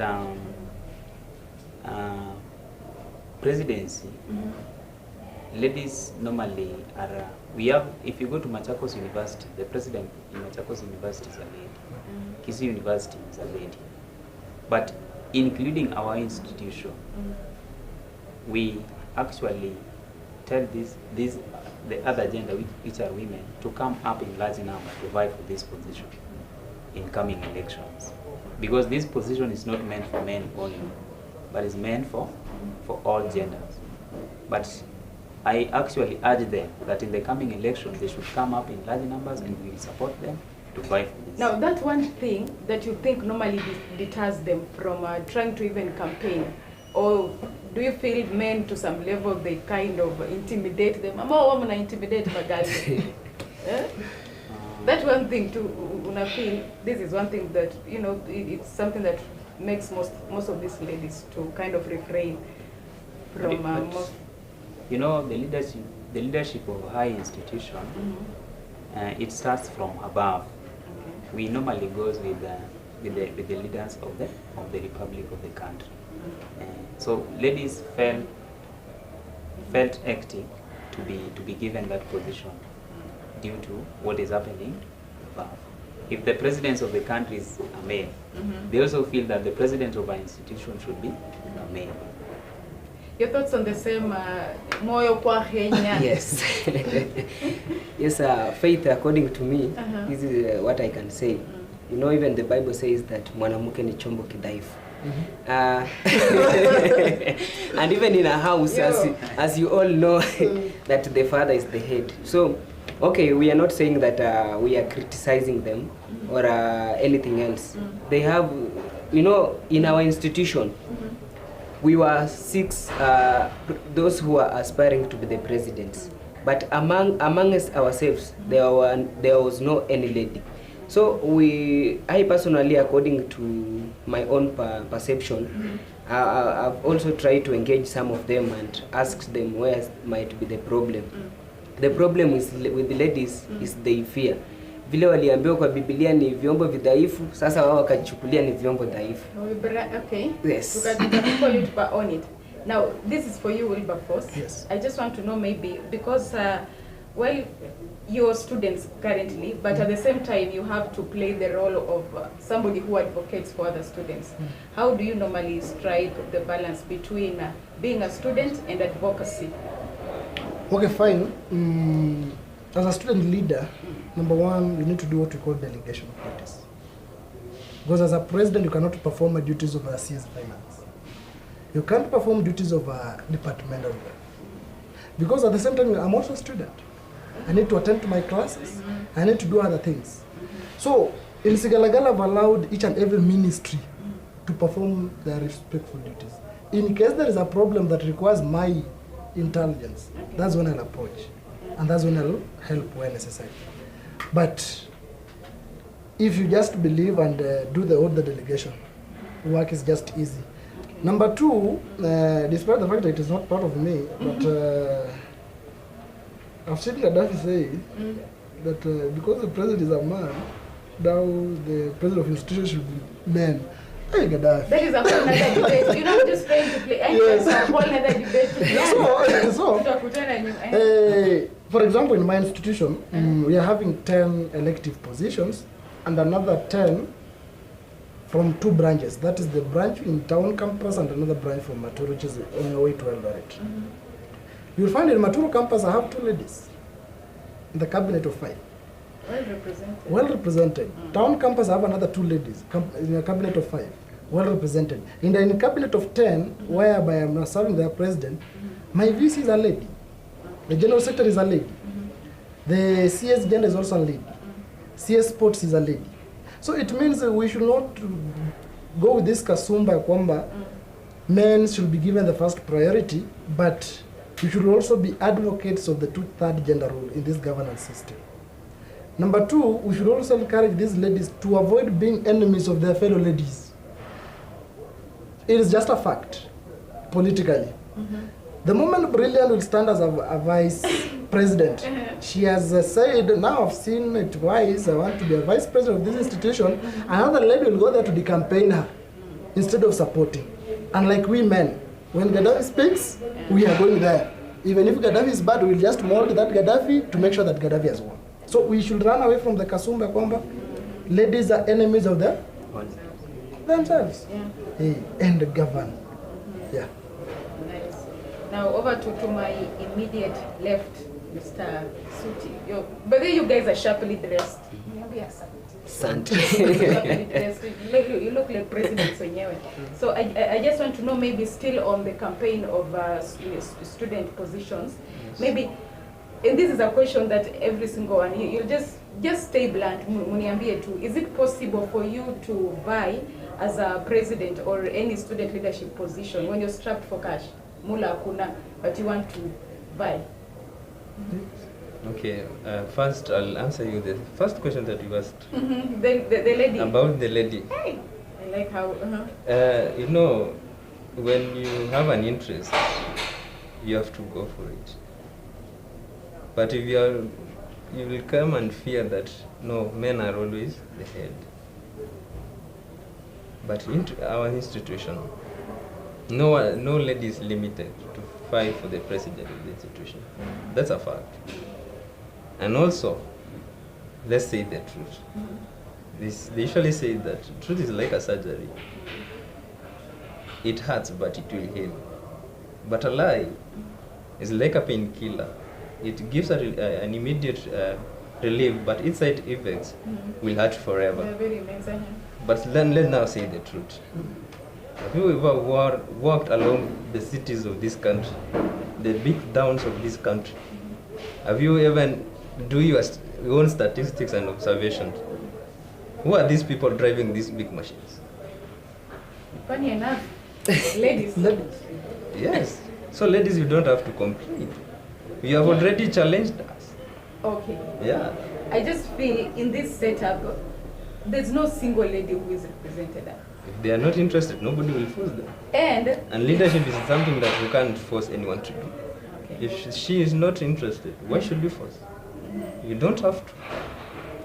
It's all about the personal interest.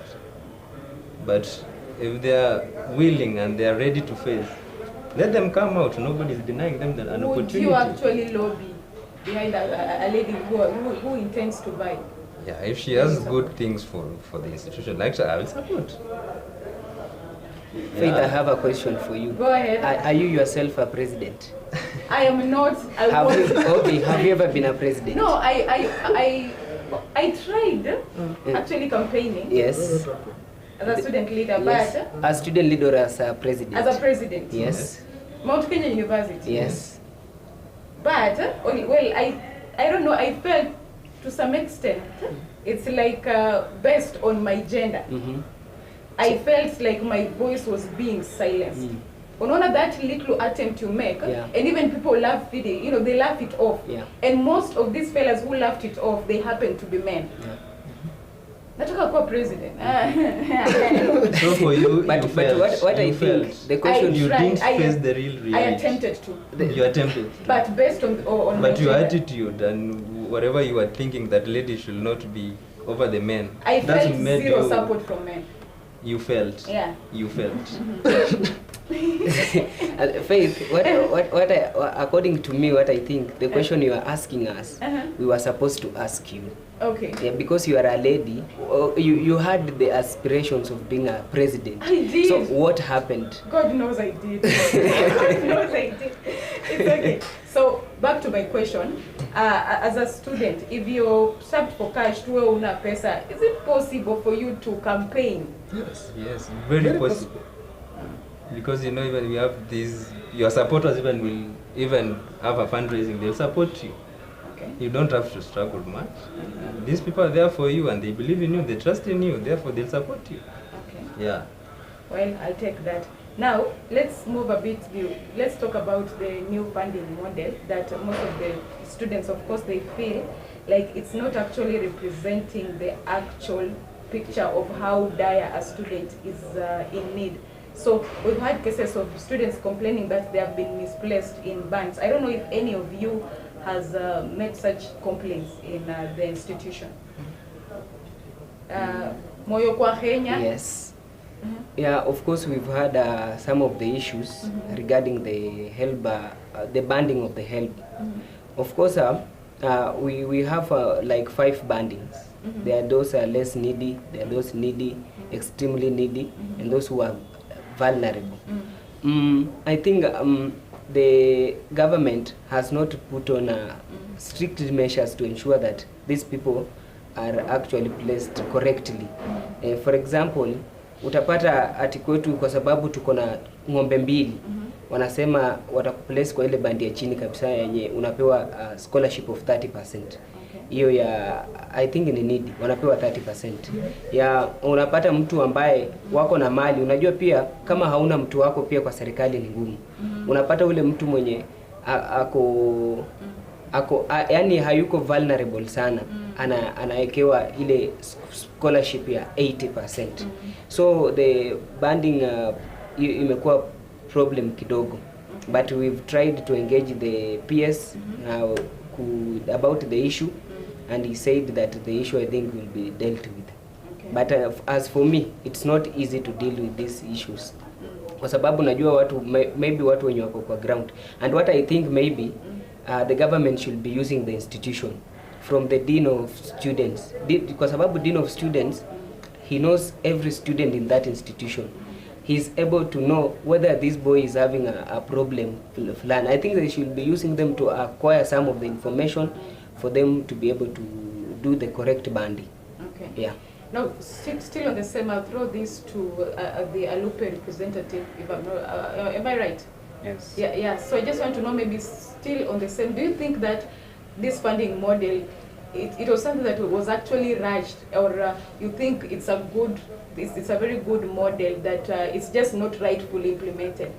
As I said before, new funding model has got few weaknesses, has got it, as per the significance part of it. The first weakness is about implementation. But the most significant part of it, for example, I can give you an example with one of my students that I know.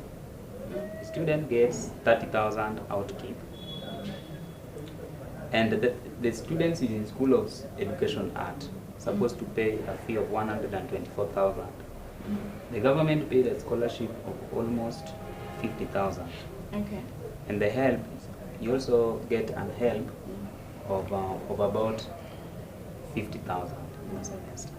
Okay. So the student is only supposed to pay 12,000 in the whole academic year. Is it not working or working?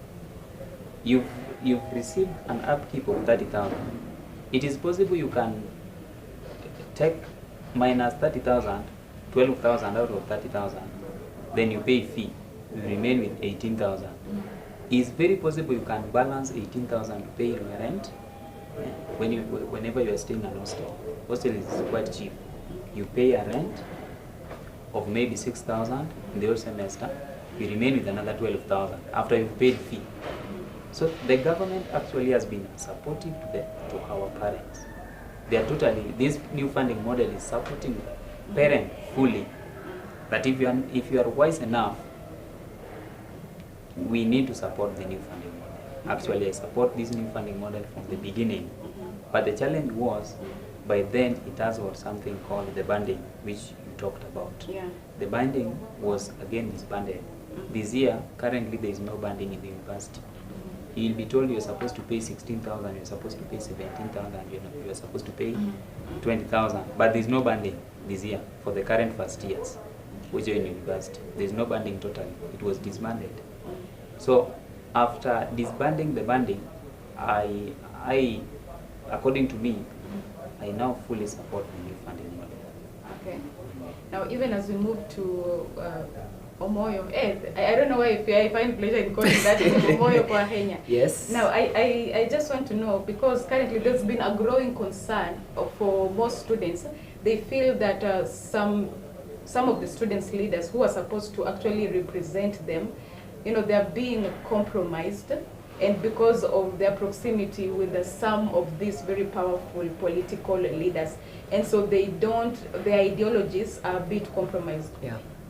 Do you share the same thoughts?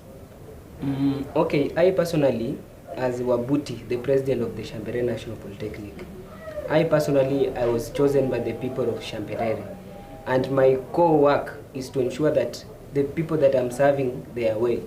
So I personally don't believe if a politician will come to me to perceive me with that 100,000 shillings, with that 50,000 shillings, so that I can nifinyilie chini mambo ya watu wangu. I personally I cannot, because I was elected. For example, unajua our student, if they elect you, they have that trust and confidence in you. But the moment you begin compromising with this senior politician, and that's why we as Shamperere, we have said we are not engaging any politician. But do you agree that it's something that is ongoing on in some of these yes, universities? I agree there is something ongoing. But of course, I personally am not there, but I've seen it happen. We come together as student leaders from TVET, we share the same idea. Mmoja anatoka hapo, he meets a senior politician, anamwambia this idea, ananunuliwa, anatoka hapo, and that's the beginning of the split of that group. It happens, I agree. Okay. It happens, but not with me. Now, over to you, Wilberforce. Do you think that is a fair judgment? It is not. Because there's no way a politician will come in to infiltrate and give you advice on what you need to do as a student. Yeah, exactly. And some of you are now being considered as, you're acting as mouthpieces of these politicians and not representing the actual ordinary student. If I'm called upon to act as a mouthpiece of a politician, when he or she has provided, let's give an example of street lights at Sigalagala, I'll do it. Because now my comrades are safe in terms of security. When a politician speaks about the issue of bursary to my students, I can support him. But if you call me to be your mouthpiece in terms of you want to be an MP, you want to be a senator, you want to be so and so, for Man Wilberforce, forget about it. Because I believe that we are in a democratic country whereby I do what I feel is right, not what my people tells me to do. So if you feel like what I'm telling you is bad, then you are free to look for another president, or you are free to look for another person. But so long as you don't go and start distracting the institution, I'm good to go. Let me give you an example. Today, you know, we are all in Kakamega County. We're from Malupe, which is in Busia. And right now, Kakamega politics is on another level. Politicians are out for votes. As we speak in Malava now, people can't sleep hungry. There is money. Money is exchanging. Money is exchanging. The economy is good. Yes. The economy is doing well. Kakamega County itself, Baraza wants to turn the seat. Ellis wants to be the governor. Khalwade wants to be the governor. Claire wants to be the governor. So let's give an example now. Wilberforce Mali, you've decided that now I want to be a mouthpiece of His Excellency the governor. Fine. You may say, I want to gain the political mileage of which you might or you might not get. Because if you become a mouthpiece of this governor, you should put in mind that this governor already has a team which is full compact. Even if you go there, you're going there as others. You don't be on the first step. Maybe I decide that I want to be his mouthpiece. And what if the governor is not performing? What will I be mouthpiecing on? Or I decide that I want to be a mouthpiece of His Excellency Elsie Mohala to become a governor. And then maybe Elsie pia kuna kitu anafanya. So what am I doing? So you're doing it for the benefit of money. And if it is money, then can we divert this money into something constructive? If it means giving me 500 for me to be your mouthpiece, then keep that 500 bring it at my institution, give 200 students bursary, you have achieved. Because you find that, you know, in these institutions we have got some kitties whereby we allow students to apply for bursaries from the institutions. Some of them are there. So you will find that you are supposed to give only 20, but you find around 400 applicants. So if this politician comes ahead to give 300, don't you see he has done something good? And if he tells you now, Gaddafi, can you go and defend me? So you can do it openly. Because Actually, I can do it openly. yes, because he has helped somebody who was in need. We should first of all start from there. If MPs can disperse 100% bursary to our institutions, for me, I am ready to support them. If these governors, if these senators are ready to support the institutions where they come from, we are ready to support them. But if you are just there to come because you want to be a leader, for me, forget. Let me emphasize on that. In Busia County, where I come from, or where Lupe University is situated, the current county government has been promising us like street lights for the 3 consecutive graduations that we had. Basically, if you go to our institution to date, there is still no street lights. We can as well mobilize the community, not to support him, but to send him back home, because nothing is doing. I come here today and then I promise you that I'm going to buy for you this. Then I don't buy it tomorrow.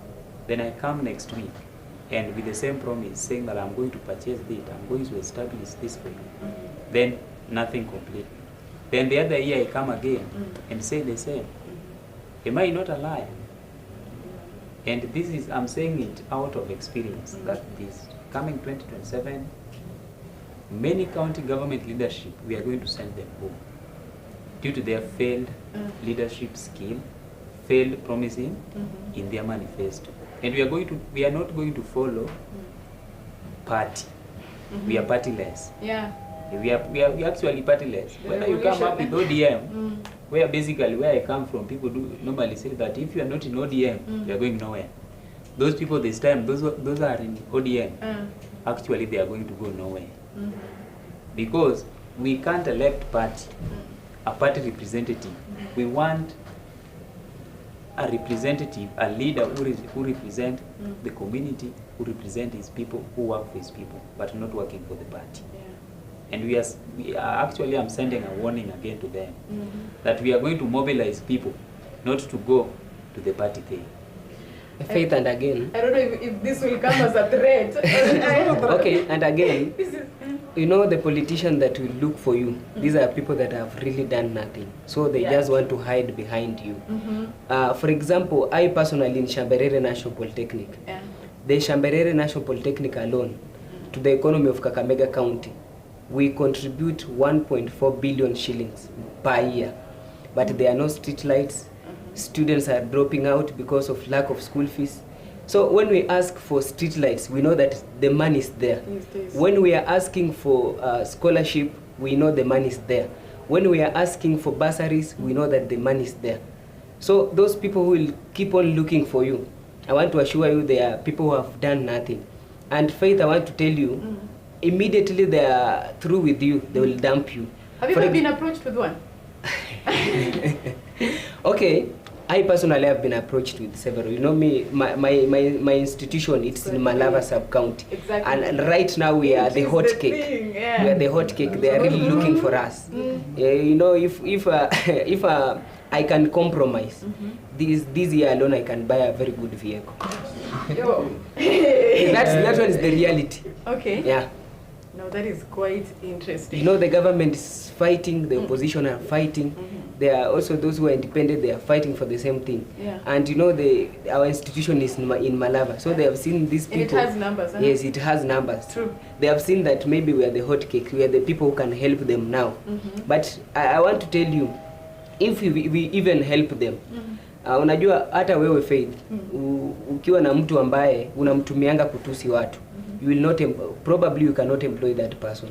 Ukiangalia hata goons wenye wanafanyanga watu kazi, they are not being employed. Hawa kazi yao tu maybe wanaenda kuvuruga, wanapewa 200 shillings, they are through with you. Who would like to employ a goon? who would like to employ a person who throws anything at anybody. Okay. So we are not the mouthpiece for the politicians. We as Gen Zs, we are partiless, and we don't want to associate with any politician with no agenda. As my brother said, come at Shamberere National Polytechnic, put street lights from West Kenya to Kambia Mwanza, we will at least talk. Okay. Provide bursaries, we will talk, but nothing beyond that. Okay. Yeah. So you're more of fellas who can actually actualize their manifestos, and not those who just want to talk because they want, you know, they have some interest. Yeah. Okay. Now I'll throw this to my gentleman, Sam. Yeah. Now I just want to know, pengine, the same. Are you a beneficiary of the economy is doing well? His version of the economy is doing well. Are you a beneficiary of such? I'm not really a beneficiary, and for us, even our management won't buy that. Okay. Because even if they will find a way to look for me, my stance will remain my stance. My yes will remain yes, my no will remain no. There's no way, you know, those leaders that are coming for you, for instance, they are coming for you so that you be their mouthpiece, as Malia said. Those are not leaders. Those are people that want to gain, they are selfish, they want to gain their selfish gains. And also they only want a good title for themselves. If there is a leader who can call the student leaders together and say, this is the plan that I have for you. So long as these institutions are along my county, for instance, or my constituency, my county assembly, this is what I have for the benefit of all the students, then that is good. As my fellows have said, if you have good things that can favor all the students, then that's right. But if you just want to buy me with 100K or 10K or whatsoever money, that won't bring us, that's corruption. And I've said earlier that if you want to fight corruption, it is our own responsibility as Kenyans to fight for it. Not the responsibility of the government alone. Yeah.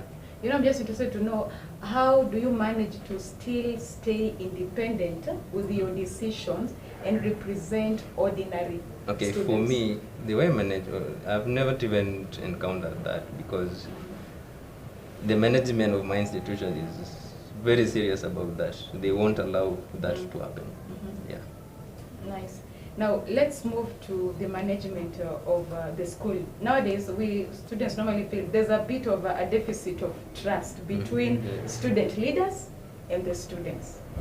So to some extent, they feel you represent what the management might actually favor you. Yeah. So your take on that, let's start with you. I normally, being a student leader, you are a bridge connecting students and management. And for you to work, because you know, let me just put in perspective that if you can decide to rely on the side of management, it's possible. But what if one day a mistake happened? Those people will never protect you. Like a situation that happened here in Masinde Muliro University in 2017. That student leader is still in home. He's still at home. He has never come back to school. So many student leaders has been killed, so many student leaders are still at home because of maybe organized strike against the management. They are being sent home, which is not right. So Mimi actually, I don't always support management because they never took part in election to give me that position.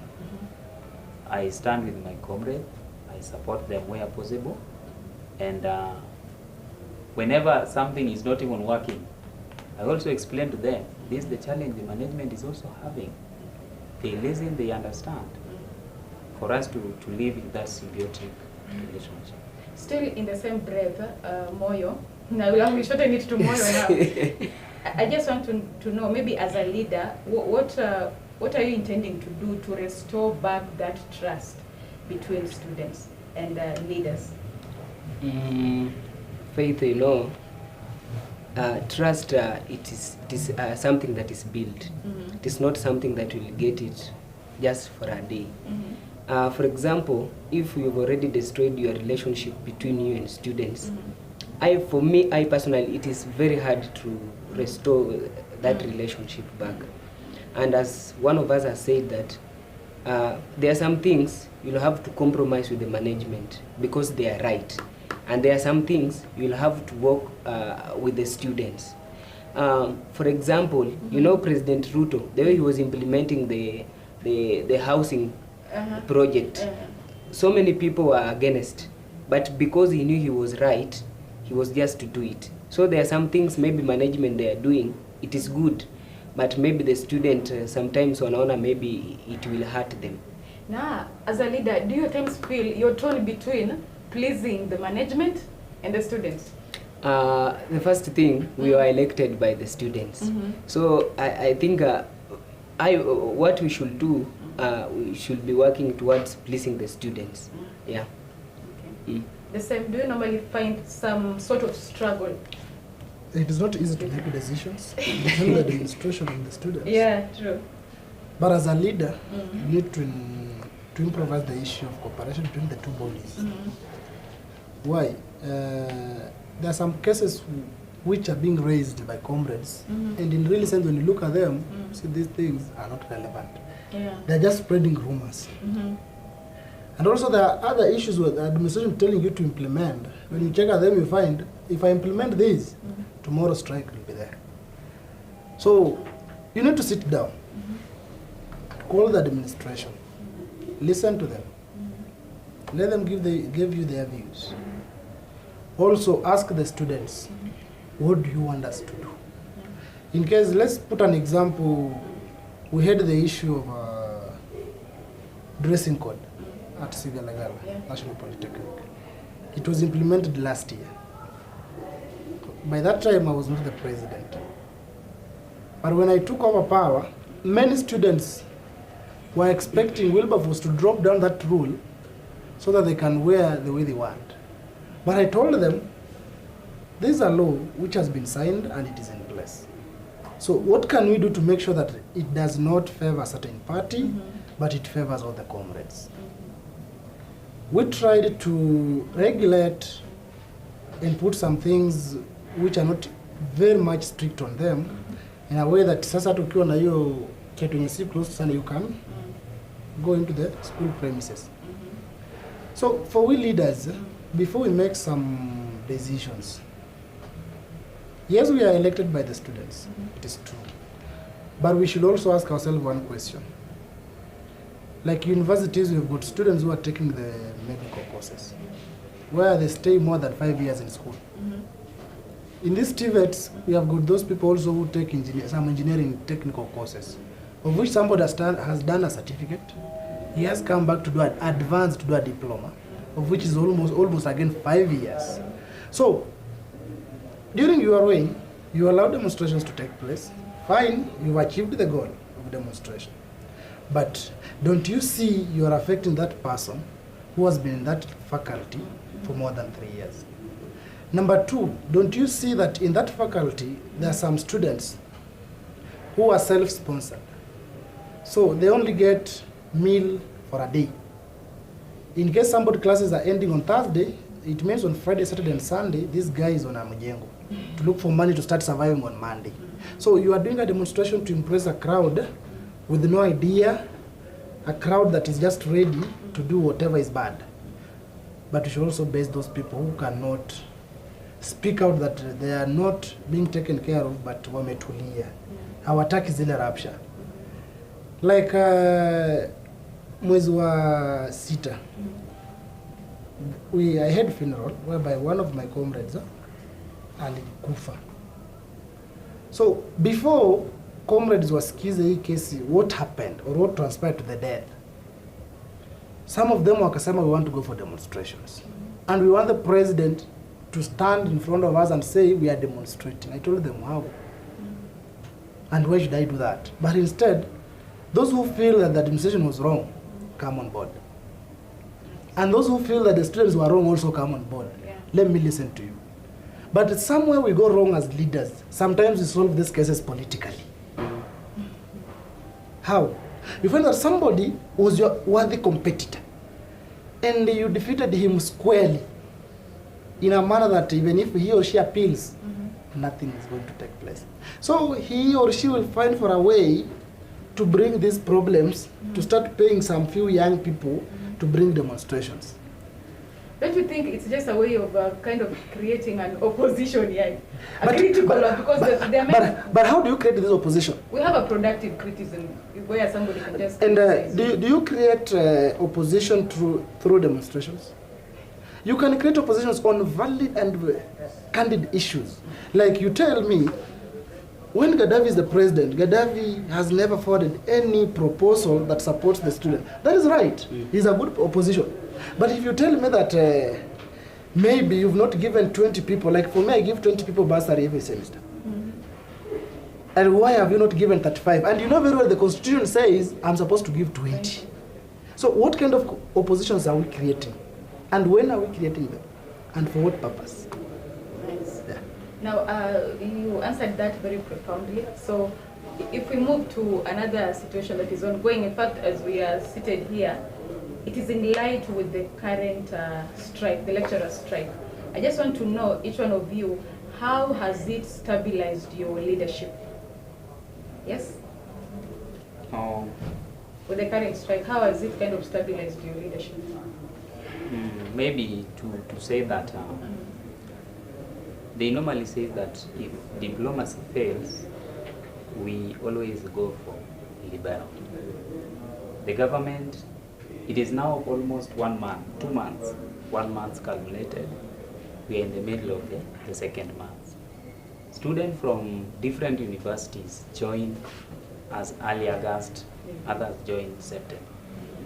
The student, the parents paid fee, the household fee. Actually, you are given budget. First year, you join university with all that morale. You want to see your lecturer, you want to study. Yeah. And actually, there is no classes for 1 month. For the second middle of the month, the government has not said anything completely concerning this. What I can say, as I begin by saying that if diplomacy fails, what can we do as student leaders? That is where by now we can call a strike, a peaceful demonstration. So these people to join the lecture, to join whatever is going on in the country, for the government to intervene in this matter, so that we can go back to our classes, resume our studies. You see, this government, these are intellect. They learned long years ago, and they have professions. Sisi bado tunatafuta. Mzazi amenilipia fee, amenilipia chakula. Budget imeisha. Because kama niko kwa nyumba for the whole day, I'm consuming a lot of food because I need to eat breakfast, I need to take lunch, I need to take supper. As unlike when I'm attending class, I will only consume supper.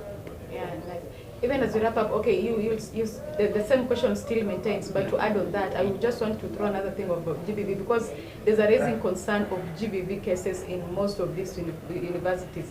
I don't know, relationships going sour and it results to GBV. So I just want to know maybe what is the state in your university? What do you intend to do as a leader to curb this? First, you can start with my general question, then we'll now move to that. Yeah. Okay, I'll begin by saying that, faith, you cannot be in an institution, the parent is giving out money, is buying you food, is giving you money maybe to buy something else so that you are maintained in that institution. They are paying the school fees, and they are doing anything else they can do for you to be able to get education. But unfortunately, the government is not playing their role. What I would like to say is that maybe it is not affecting me, but it is affecting my brother. So my view to the government is that if there is something that they owe to the lecturers, so they should ensure that at least they pay the money to the lecturers so that they can resume their learning process in the institutions. Okay. Yeah. Nice. The GBV one? for that one, let me give my brother to give an. It's okay, go ahead. You still answer the same? Yeah. Okay, on the first issue about the strike of lecturers, on my respect view, it has not affected the TVETs. Okay. It has affected the universities. Oh, yeah. But we are the same. Because all of us are youth, all of us are comrades. And we always have some rules that a comrade is ever right, a comrade is never wrong, and when it comes to rule number 3, prefer to rule number 1 and 2. So we only call the government through the president and the PS, higher learning institutions. That is Dr. Beatrice Inyangala, to sit down with the university bodies, have a discussion, look for a way to end this strike. Because the students, somebody has traveled from Kakamega to Marsabit, and he's stayed indoors for more than 1.5 months. It means you are doing injustice to this girl. Then on number 2, on the issue of the GBV, we as the institution, at least we've started some things to do with the sensitization.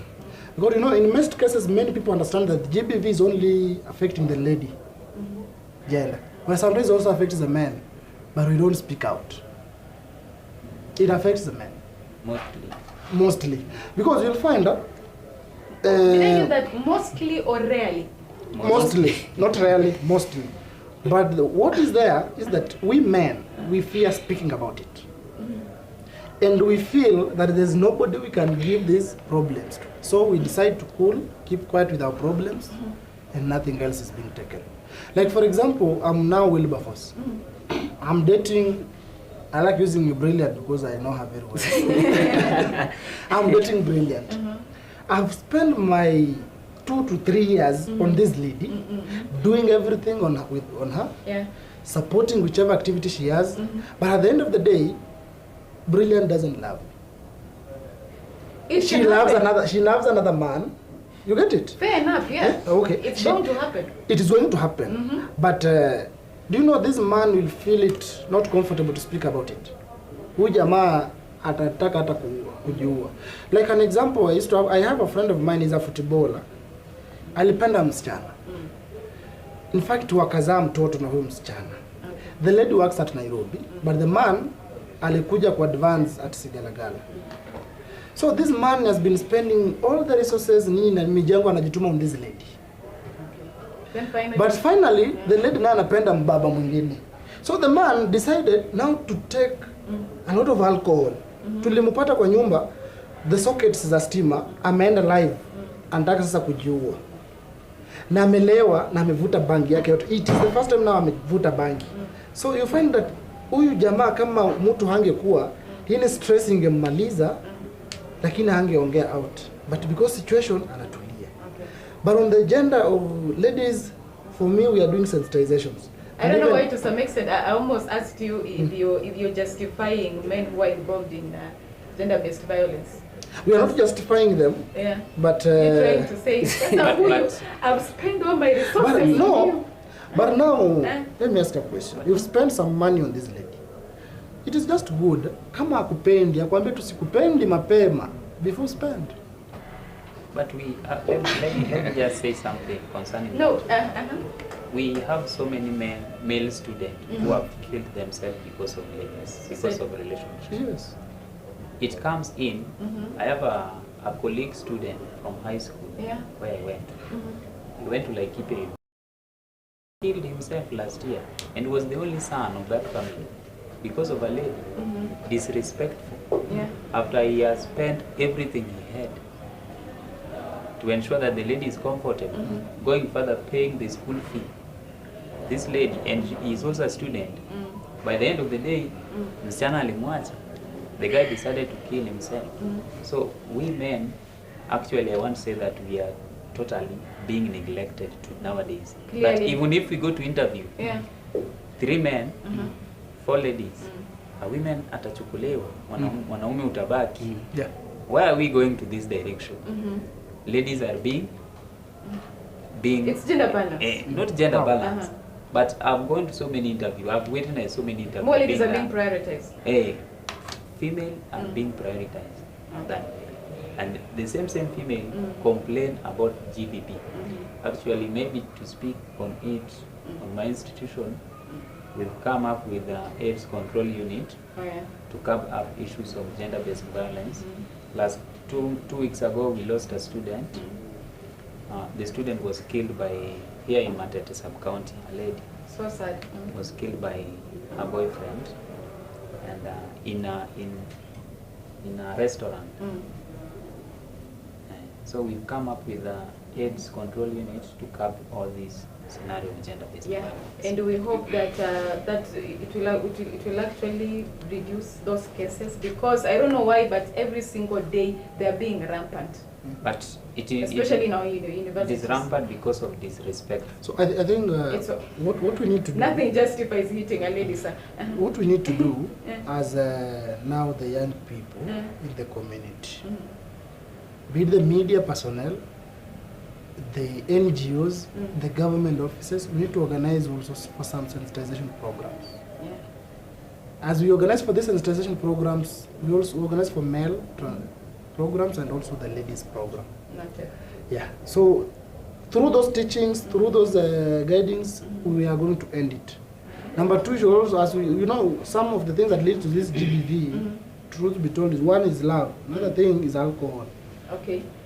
So we need to work If on we it. had the whole day, trust me, I would have engaged people, because that is what I really want to do. But my director is really on my neck right now, so I just want to know you share the same thoughts, strategies that we put in place to kind of curb. Okay, before that, you were talking about the strikes on the Yeah, sure. lecturers. For us, it doesn't affect us because we are good, yes, and we thank God for that. But for those lecturers that have striked, it's also their right, because they are demanding their right.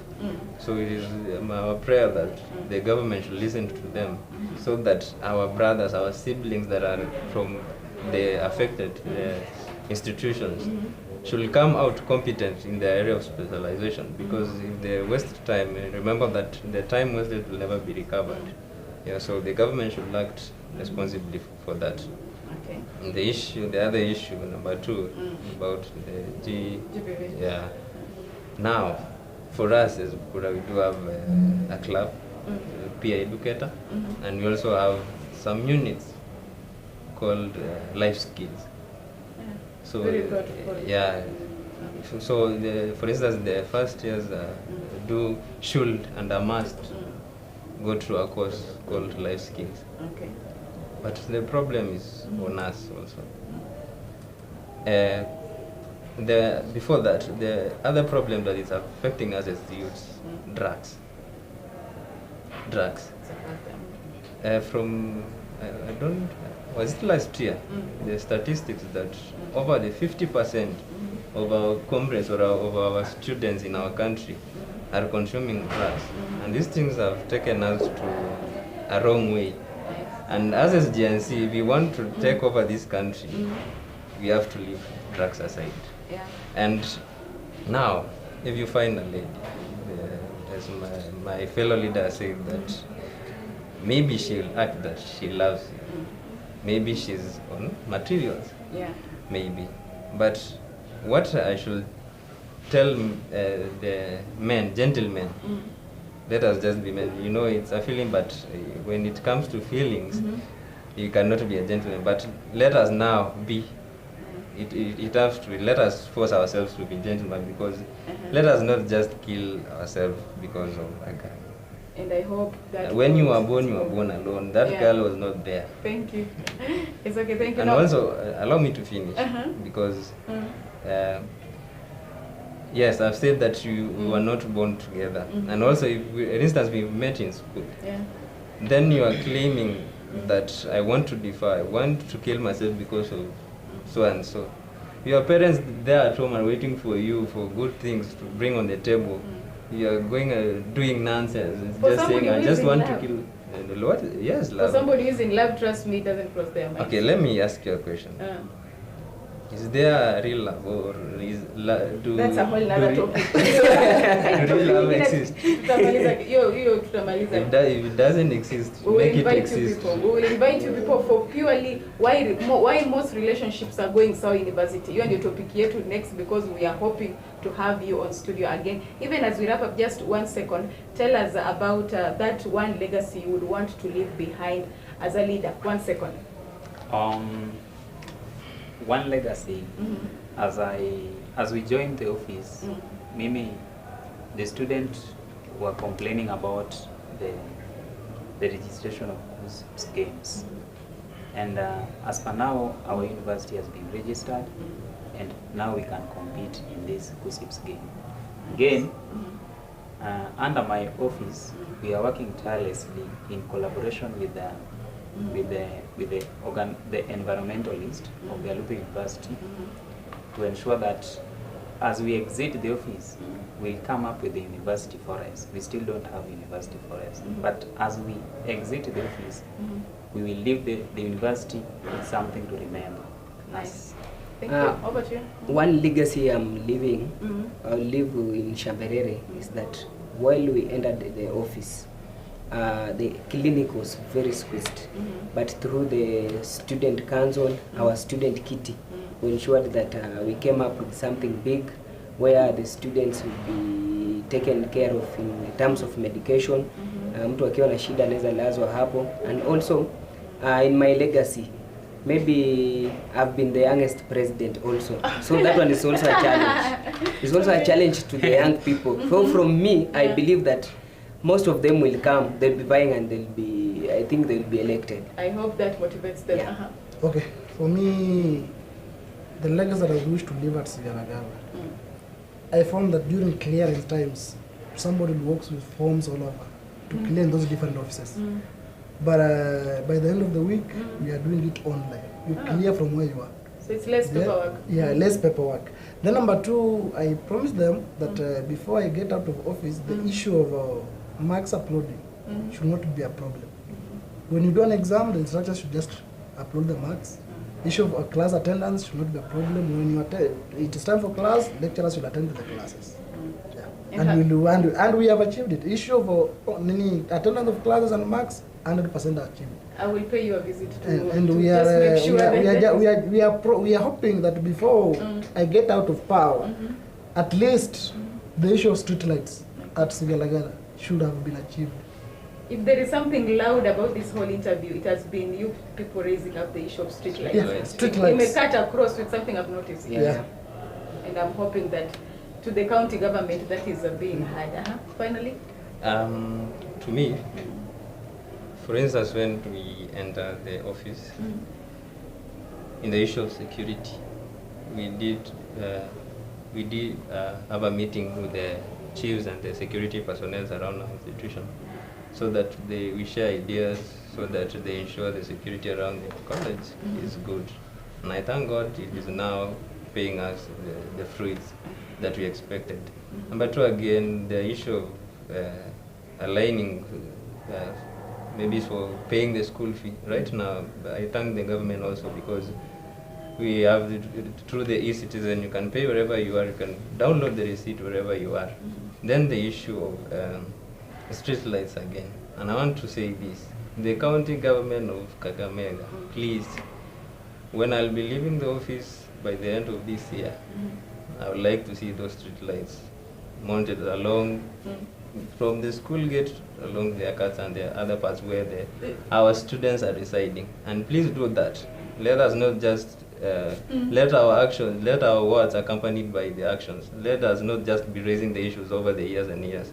Are we going forward or are we going backwards? You know, I like how commanding you are. I'm not commanding. Let us see street lights. You know, I like. Yes, I we need to see command. it, because the the issue have been raised so many years ago, and yet we are not seeing the progress. Then what are we doing? True. We are just doing a talk without fruits. Nice. Then also my last legacy that I just want to leave. Since ever, there's been no baraza in our institution, but we have implemented that every student that has an issue, Either it's first year, we have a day for you. Second year, we have a day for you. Third year, we have a day for you. You raise the issue in front of the CEO of this institution. You get the response immediately so that you don't blame the student council that they are not representing you very well. Otherwise, there are a lot of things that you have achieved, but because of time, I won't be able to narrate all of them. Okay. Yeah. Just a minute. I've been going through the comments and I've seen one student from Shamberere. Amesema mtoke hapo studio bila help kwa dispersal. So tafadhali the PS, naona vile sisi tuko na tension kubwa. Tusikie tu if the money is there, kindly release the money to the students so that they can register exams, so that they can use some money as upkeep, so that they can pay rents, and some of them can pay debts. Yes, thank you. Thank you so much. I cannot thank you guys enough for just coming. Nashukuru sana for sparing your time. It has been such an honor to have you on studio. Now, in the videos of our interview, I've just realized that we need more of these invites because we have a lot of issues that are ongoing in our universities. Talk of mental issue and GBV. In fact, GBV we extended to femicide cases, and we hope to have you on our show. And you already nishaeka ni topic. To our lovely viewers, thank you so much. And of course, I've just stated our topic for discussion. The next time we will have the privilege of meeting representatives from several institutions. I've been your host, Faith Shikanga, and as usual, it is always an honor to have you. Stay tuned here at Amaika Media.